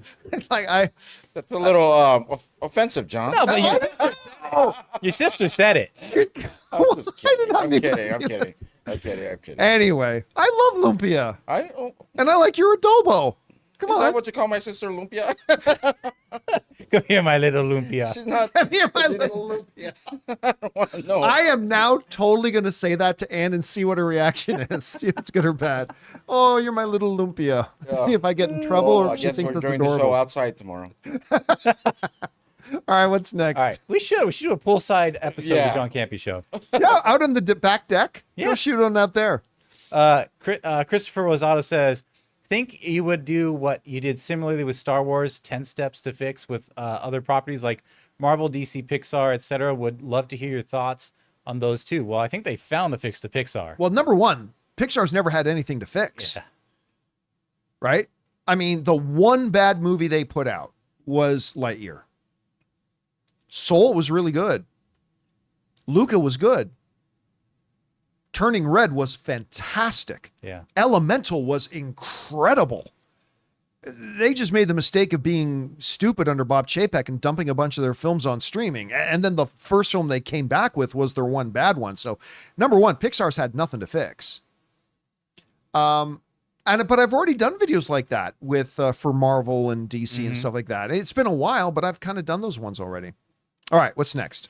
The Dumb of All Fears says, stopped for gas, and the owner was Gus. Oh, I found dear. the fabled Gus's gas station. I asked him how he gets so many exclusive movie scoops. He had no idea what I was talking about and told me to pay for my gas and leave. Never meet your heroes. Yep. He's very, very secretive. Gas. He likes to keep a low profile. All right, what's next? Don't you blame the movie says, decided to watch The Mayor of Kingstown, and I was about 5 episodes in when I paused to grab a drink. there at the top of the page, it said season 2. Oh no. So, season 2, episode 5. Somehow I'd watched the first episode of season 1 and then jumped to season 2. I don't know whether to carry on or go back. I'd go back. I'd go back. And I've done that before where I can't remember. It was years ago. And I'm like, that's why this made no sense. Because I felt like, what the hell is going on? I've done it too. I have inadvertently started a show in its like I've done it a couple of times actually. One was with Parks and Rec. I thought I had started it from season 1, but I actually started it with season 2.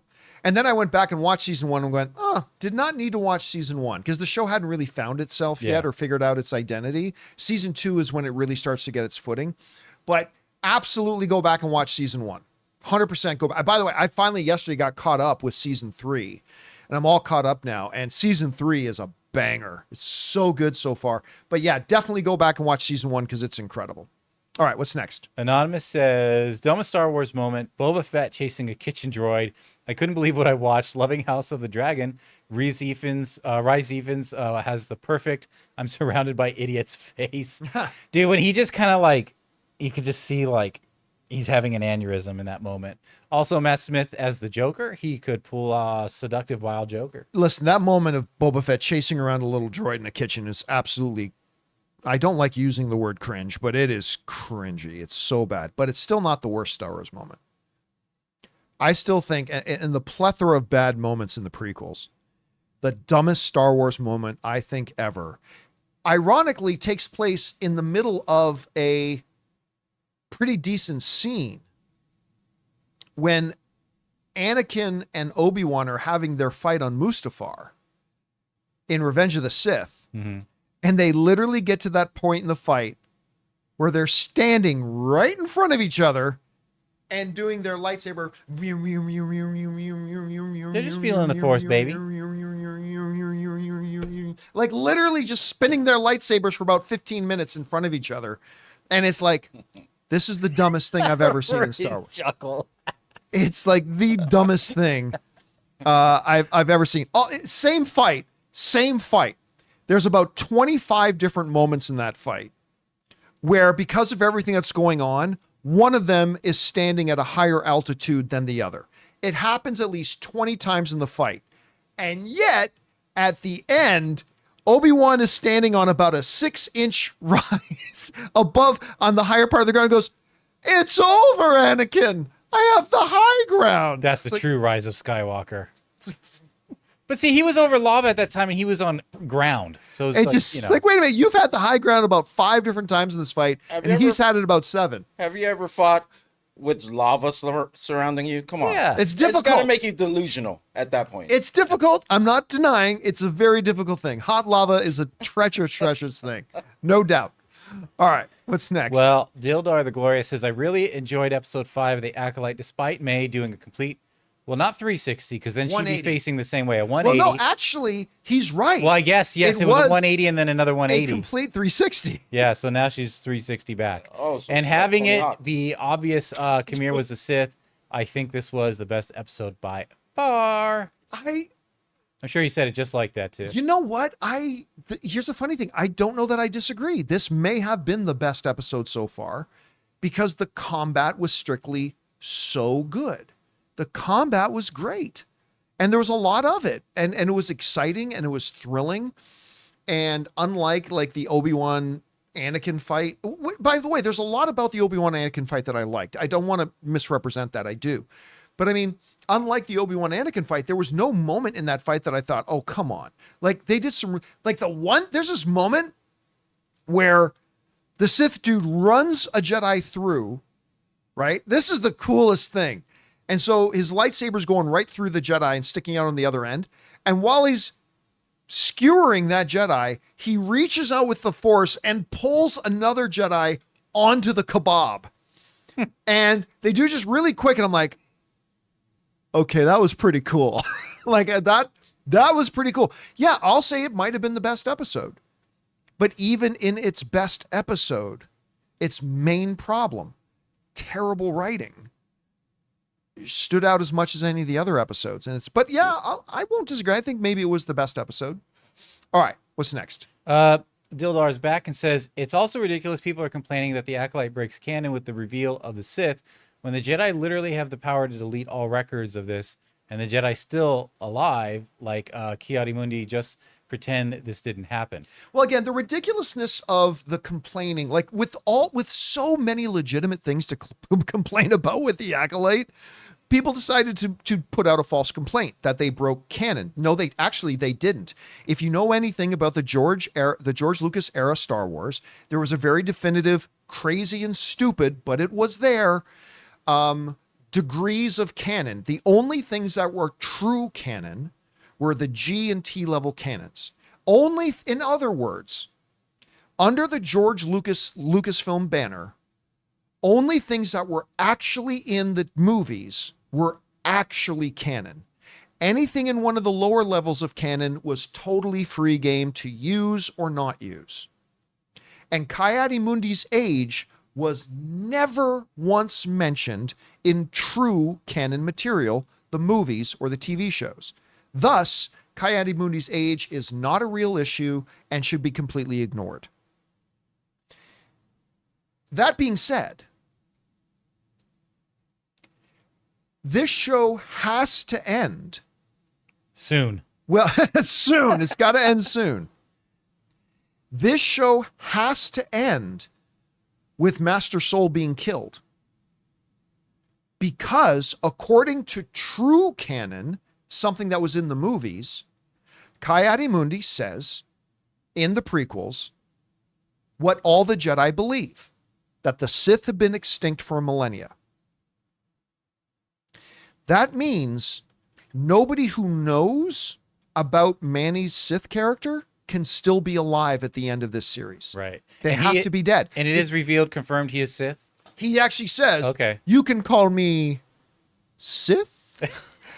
He literally lays it out. He reveals it that he's Sith, something that hasn't been around for thousands of years in the Star Wars timeline. He says it, I'm Sith. That means for them not to break canon, true, real canon, they can't survive. So in the next couple of episodes, not that I'll watch to find out, Soul can't get back to Coruscant to report to the Jedi what's happened. The Jedi believe that the Sith are gone. For them to continue and still believe their Sith are gone by the time they get to the prequel movies, Master Soul's got to die. And either Osha and May have to die, or they have to become dark side too. And listen, with the rule of two, he's got to end up with an apprentice. Right? By the end of this series, Manny has to still be alive, and he has to have an apprentice because there's a rule of two. So, but other than those two, everybody else who knows about him has to be dead by the end of this series. Or they actually do break canon. They have not broken canon yet, despite whatever you might hear some other people try to tell you. They have not actually broken canon yet. But unless it's only Manny and whoever his acolyte ends up being, everybody else has got to be dead, because if they're not, then they are actually breaking canon, and we'll see what happens. It kind of goes along with the forward thinking too, just because people are complaining about this, and it's like, well, what about when Obi-Wan said they're the last of the Jedi, and now we've seen other Jedi? You know what I mean? It's like, well, then they must have died. Your explanation for that, though, is simple, that Obi-Wan was mistaken. There's a difference between being mistaken and being a liar, right? Like, if you think I only have one box of ice cream in the freezer because I think that, but then Anne goes to the freezer and sees there is none. Was I lying or was I wrong? So there's room for characters to be wrong without lying. Right. And maybe Obi-Wan was just incorrect. He was just wrong. All right, what's next? He also let a few of those die. Yes, he did. Anonymous says, haven't been too hot on the Acolyte lately. Enjoyed 1 and 2, was bored of 3 and 4, but episode 5 knocked it out of the park. Didn't expect those deaths and that twist at the end with the twins. It took 4 weeks, but I think I'm keen for the next episode. I'm glad you are. I'm glad you are. Now, the twist at the end was something they've already done in the show, but okay. And again, look, I'm not trying to yuck on anybody's yum. If you're liking it, I'm glad you are. And just because something's not for me doesn't mean I don't want other people to enjoy it.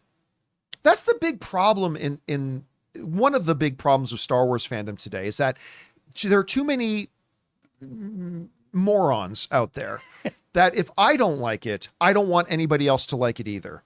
And if I find somebody who likes it, I'm going to call them names for liking it. Well, because they're part of an agenda that's trying to control us. Yes, exactly, right? Like that is the biggest red flag to me that somebody's an idiot.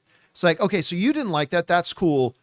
But now you're attacking somebody else or name calling somebody else because they like something that you don't. It goes beyond name calling sometimes. It's just so stupid. And like, listen, I really don't like the Acolyte.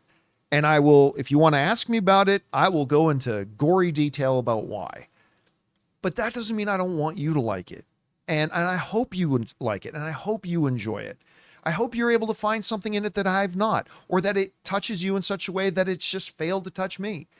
But yeah, just because I don't like it doesn't mean I don't hope everybody else enjoys themselves when they watch it.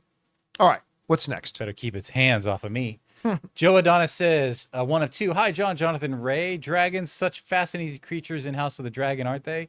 Like Caraxes, Vagars, Cyrax, Sunfire, and Dreamfire, and even Tiny Moondancer are impressive mounts on their equally legal riders. Honestly, I don't keep track of the names of the dragons in the show. I know it gets a little like confusing. Like Vagar is the one that I do because there's obviously a very key plot point with him, but I honestly don't keep track. I couldn't tell you what the name of whose dragon is riding what.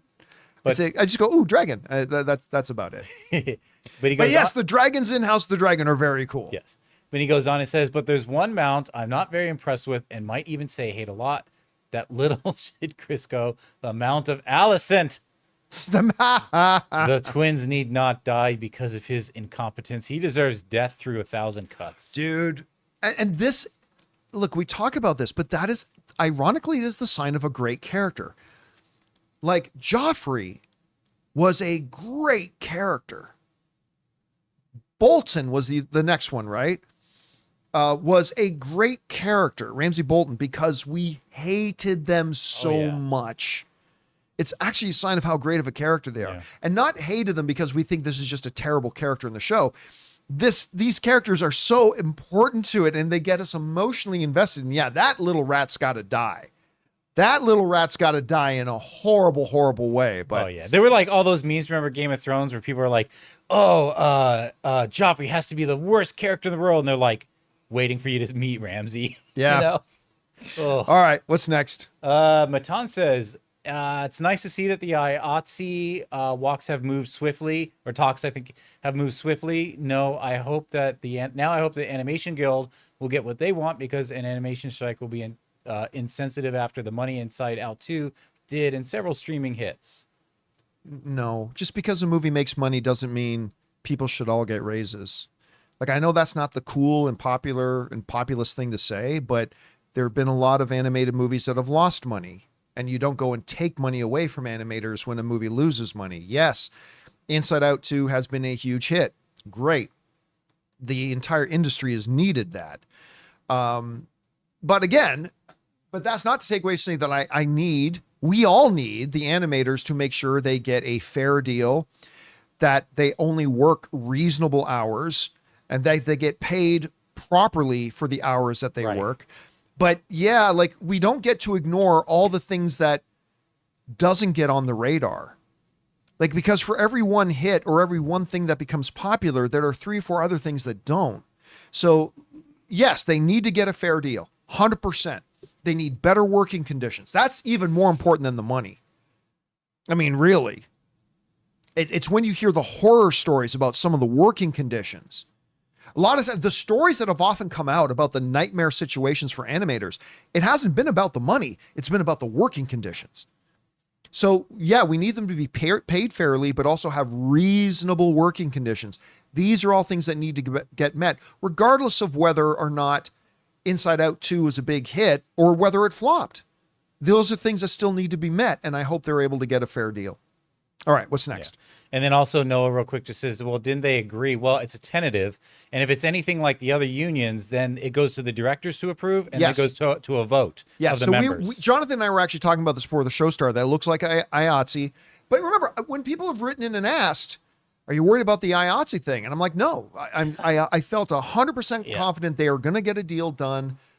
They started their negotiations early. They knew where they were in the negotiations. They all understand how important it is to avoid another strike. Because if IATSE strikes, no production happens anywhere. It shuts the entire writers go on strike, the business could continue. They could still shoot movies, shoot shows, all that kind of stuff. IATSE goes on strike. Yeah. Everything goes dark. Everything gets shut down. And I just knew there was no way that IATSE was going to let that happen. I knew there was no way the studios were going to let that happen. I knew they were going to come to a deal, and they've got one in principle. They got to get it ratified, but I feel pretty good that they will. All right, what's next? Chip Crisper says, hey, John and crew, I'm loving the new open mic after show combo streams. You get your points across quickly in a very concise review, and then let the live chat do its thing. It's so much better than before, in my opinion. You're always evolving. But I do feel like, at least for the last couple of years, you've always had a main theme of your open mics, right? Yeah, like with open mic, we tend to start with a little topic, right? Like with an open mic, we'll say, hey, this one will talk about this. And I'll spend the first few minutes talking about that one particular topic, but then we just go to the open mic. We just take whatever. So I thought it would be a neat idea to try combining the open spoiler discussion in with open mic. Oh, yeah. Okay. And kind of make that the topic. Like, let's talk about last night's episode of Game of Thrones. That way, I can talk about Game of Thrones, and then people can talk about Game of Thrones, but also talk about whatever else they want to talk about as well. Because what I would often find, you remember this happening? I would do an open spoiler discussion, and then somebody would write in, like say we're doing open spoiler discussion for The Boys, and then somebody would write in and say, hey, John, did you see they announced a new Star Wars show for whatever? And I would have to say, hey, guys, thank you for writing that in, but we are here specifically talking about this one topic. This way, by just incorporating the open spoiler discussion into a regular open mic, it means everybody can talk about whatever they want to talk about. And I think it's been working so far, but we'll keep testing it and see how it goes. All right, what's next? Anonymous says, John, after watching the latest episode of The Acolyte, do you feel you have to incorporate the eightfold fence? A little bit of Shogun philosophy in there. No, I'm just abandoning it. I don't have to build my eightfold fence. I'm just going to abandon it and be happier that way, I think. All right, what's next? The Dark Nick says, asking you shall receive. Batman Cape Crusader just dropped the first trailer, and it's a banger. I'm so in. Love you guys. Bring all the filthy. Yeah, it's funny because somebody yesterday saying, why is nobody talking about the new Batman Cape Crusader? And I was like, because they haven't even put out a trailer for it yet. And then magic. Today they dropped the first trailer. I thought it looked good. I'm not going to pretend that I'm super excited for it. I'm not. But I thought it looked good. It was a good look, and definitely in the same style as the old Batman animated series. But I'm going to check it out when it comes out. It's a solid trailer. All right, what's next? The Joe D says, while it takes nothing away from the story, it did give me pause a bit when I realized the age of Alicent, actress Olivia Cooke, who's 30 years old, is compared to her three children in the show, who are 29, 27, and 26, respectively. Yeah, now, obviously, Alicent is supposed to be a bit older now. Yeah, she's playing it up. She's playing. But I remember hearing her, like, Cook talk about this. She goes, it's younger. really weird being the age I am, and I'm playing a grandmother. Yep, but she is, well, Sir Kristen thinks she looks banging, so, I mean, there you go. But yeah, she looks really good for a grandma. Really good for a grandma. Kristen Cole agrees. Kristen Cole agrees. All right, what's next? It's a gilf. Anonymous, House of the Dragon, The Boys, Presumed Innocent, Dark Matter, Mayor of Kingstown, and Evil are all currently airing, and The Bear's on the way. Need to talk more about these incredible shows instead of Acolyte. So much great TV on right now. Every day is a great day at the moment. I mean, hey, listen, we talk extensively around here about House of the Dragon, and we've talked extensively about The Boys and stuff like that. And yeah, I am tapping out of the Acolyte. I'm going to choose to spend my time watching things I enjoy. I'm going to choose to spend my time talking about the things I enjoy. But yeah, a lot of good stuff right now. All right, what's next? Dennis H says, I saw the Red One trailer. This looks just as lame and unfunny as Red Notice, and yet Amazon is paying $250 million for the film, of which $50 million is going to The Rock.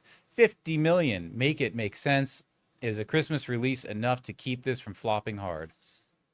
No. I don't know. It ain't going to make that kind of money. It ain't going to make that kind of money. Oh. Now, look, okay, but this was just the first trailer.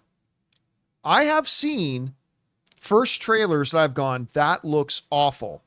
And then like a month or two later, a second trailer would come out and I'll go, oh, wait a minute, that looked really good. Maybe that'll happen here. Right? Now, first of all, I don't even know why they put out a first trailer for this already. The movie doesn't come out for 6 months. It's June, so July, August, September, October, November. 5 months, sorry. I think it's too early to put out a first trailer, especially for a Christmas movie when we're having heat waves across the country.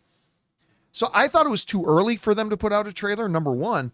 But again, I am keeping an open mind that while as this trailer was terrible, I'm going to keep an open mind that maybe the next one will change my mind and hopefully it'll be better. Maybe. We'll see. But yeah, right now I'm thinking the movie's going to flop. But we'll see. All right, what's next? Okay, Anonymous says, Dear 8-pound, 6-ounce, newborn infant Jesus, don't even know a word yet, just a little infant so cuddly, but still omnipotent. Just want to thank you for that sweet Caped Crusader trailer that dropped this morning. Penguin, now this, what a time to be alive. I knew that, I thought the trailer was quite good. But, I mean, the Penguin. I cannot wait for this Penguin series. I think this is going to be absolutely baller level. I really do. When we saw what we got from him in the movie and now this series, this looks like Sopranos in the world of... now, I know some people thought about that with the Gotham series that was on Fox. It was not. No. But this really does look like Sopranos in the world of Batman. Sign me up. This sounds great. All right, what's next? Ryan Dude says, if the review embargo for Deadpool and Wolverine is not lifted till the day of release, would you take this as a sign of the movie is a big old turd, or they want to keep spoilers a minimum? Normally, 9 times out of 10, it's a massive red flag. That said, all the way back at CinemaCon, they told us, like Sean Levy and Kevin Feige came on stage and said, guys, we have some footage to show you, but this has been very hard for us to come up with 6 minutes or 8 minutes, however many minutes they showed us. It's been very hard for us to come up with this because there is so much in this movie that we don't even want to give you a glimpse of. Yeah, we've only even seen like one scene. That's the thing. In all of the trailers and TV spots and whatever, I feel like it's just been the same 180 seconds of footage. Yeah. We see the TVA and we see the void. Yeah, just kind of re-edited. And it's like, ooh, in this one, we got a 1.2 second glimpse of Lady Deadpool's legs.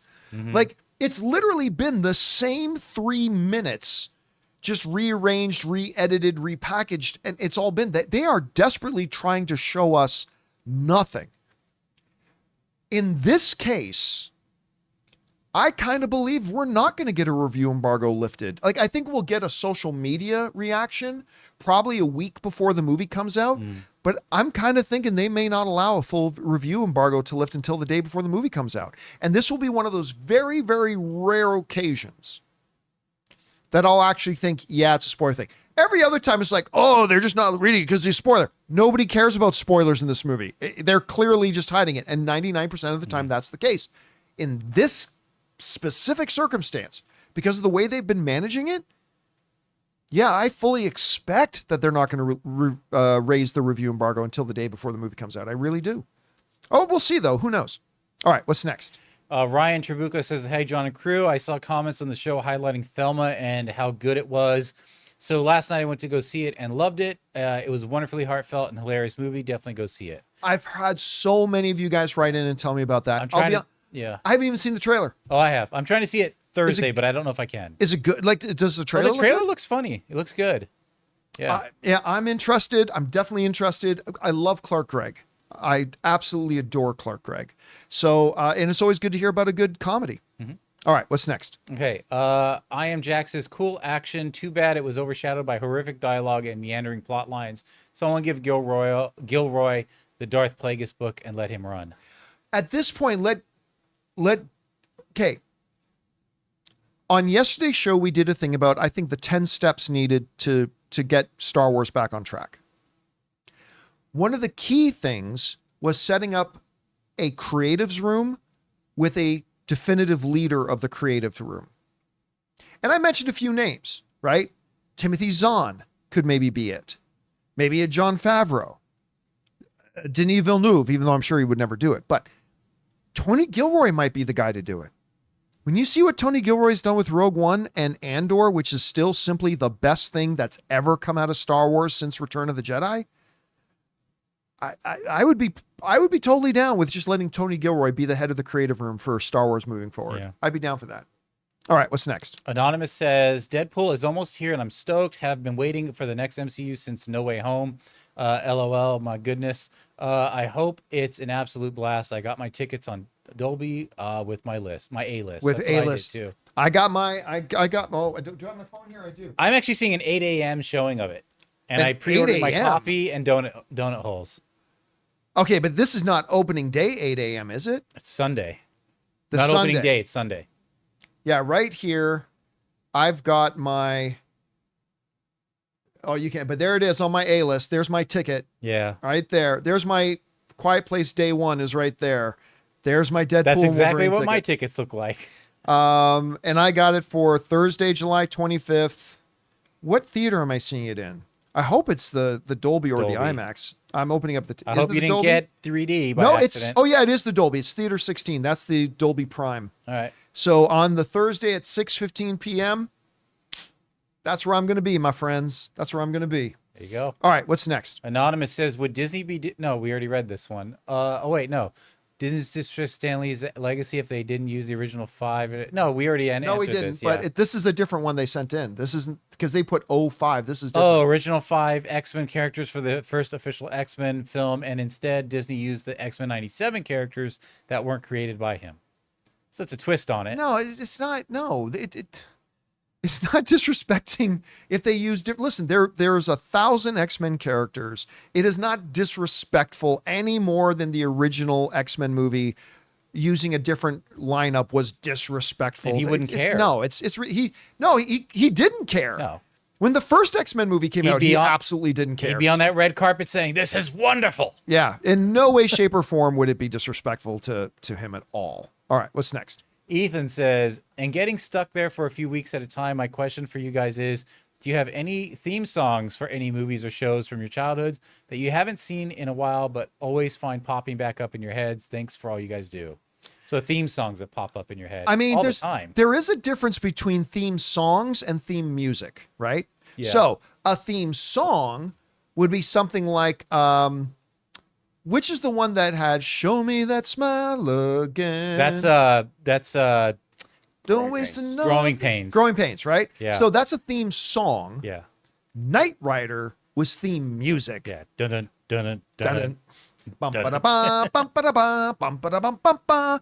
I still think the greatest theme music to any show was not my favorite show, but I think the greatest theme music to any show is still Airwolf. Oh man, that's great. Airwolf's theme music was banger. I still love Magnum PI's theme song. Oh, Magnum PI's awesome intro Yeah. music as well. I was thinking about this the other day, man. There's not a lot of shows that just have banger like theme songs or theme music before it, because it's just like you just kind of get into the story cold opens and stuff like that. But man. But listen, I'll tell you, getting a little bit more modern, Game of Thrones. Oh yeah, that's up there. Like whenever I hear, like Ann and I go to this one place for brunch where on weekends they have a string quartet play, and at least every other time They at do some it? point they'll start playing ba ba that's ba cool. ba ba ba, and I can't hear that music without feeling emotion. Right? It's absolutely brings you incredible. there. What about best theme songs though?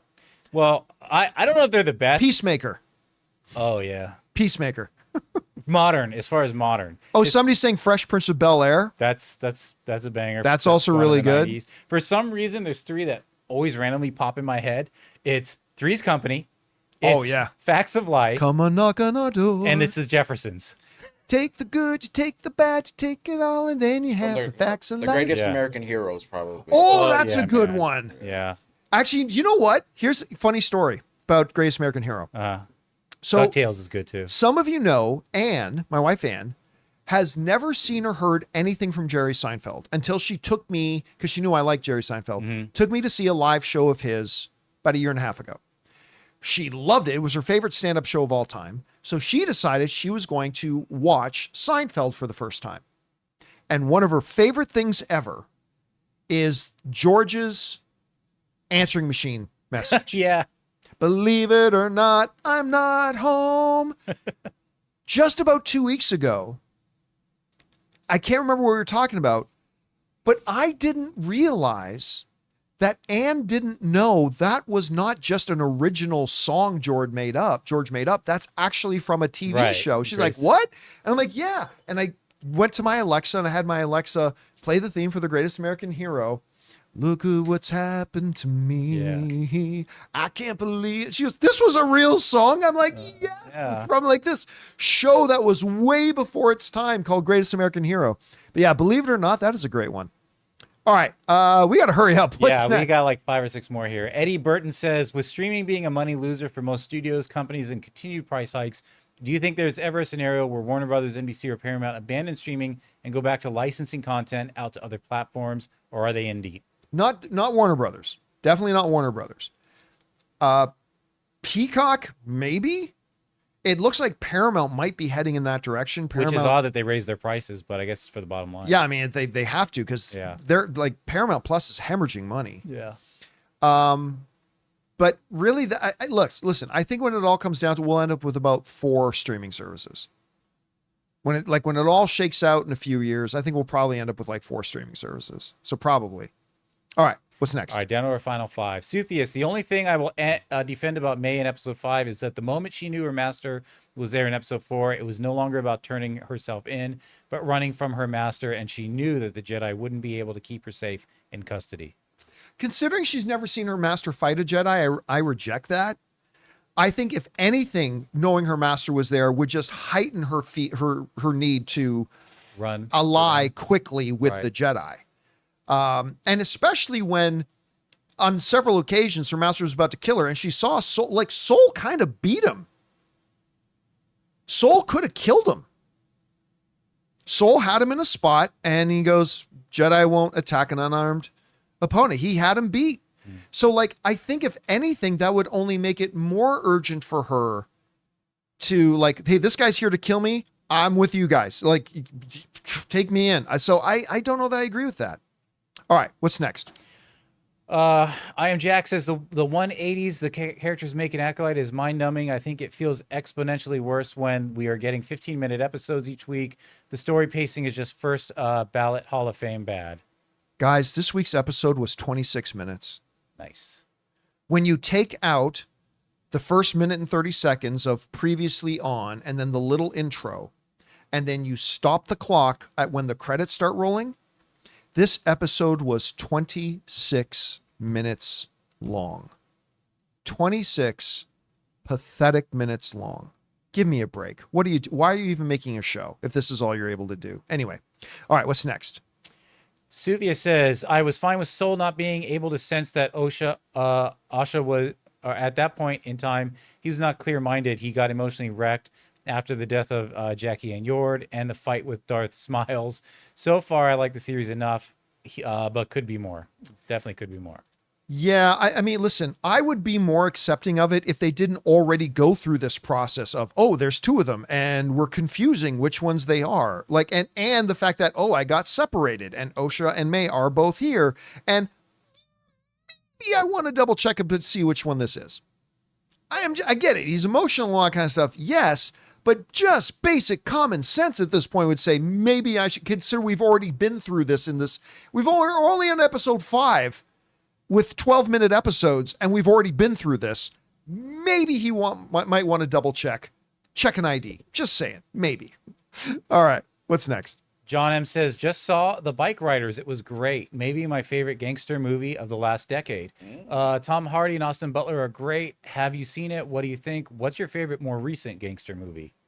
I can't even think about which is a gangster movie off the top I don't of my know head. about a movie, but I'm just going to say The Offer as far as a series goes. The Offer, because so you wouldn't good. think it's about that, but it is. Yeah, it kind of is about the mob and the gangsters.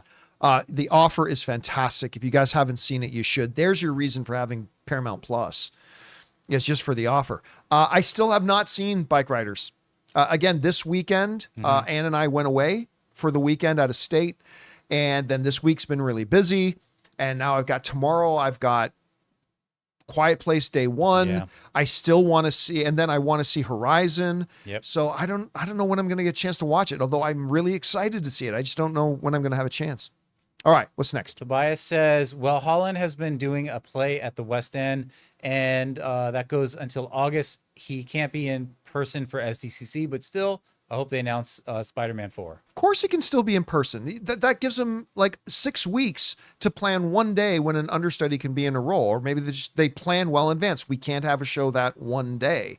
I mean, or even he could literally, I mean, it's a 4.5 hour flight, so he can be at, say, a 10:30 a.m. Hall H and be back in New York by 6. Look, I'm just saying, there are about 7 or 8 different ways that it is possible. It's difficult, but there's about 7 or 8 different ways that it's possible that he can be at San Diego Comic-Con. So yeah, don't think it's not possible for them to do it. There are many ways they could work around it, just in theory. And is that it? That's it. And guys, that'll do it for today's installment of the John Campea Show podcast. Thank you so much for being here, making this show part of your day. Apologies to our channel members that we didn't get a chance to get around to our channel member questions. We ended up with 9 topics today, and we normally have 4 or 5. So we went a little bit long. Our apologies. We'll make it up to you tomorrow. Guys, thank you so much for being here. Don't forget to come on back and join us again for tomorrow's show. So for myself, Ray Ora, See you guys later. Jonathan Voico, Later, guys. my name's John Campea, and until next time, my friends, bye-bye.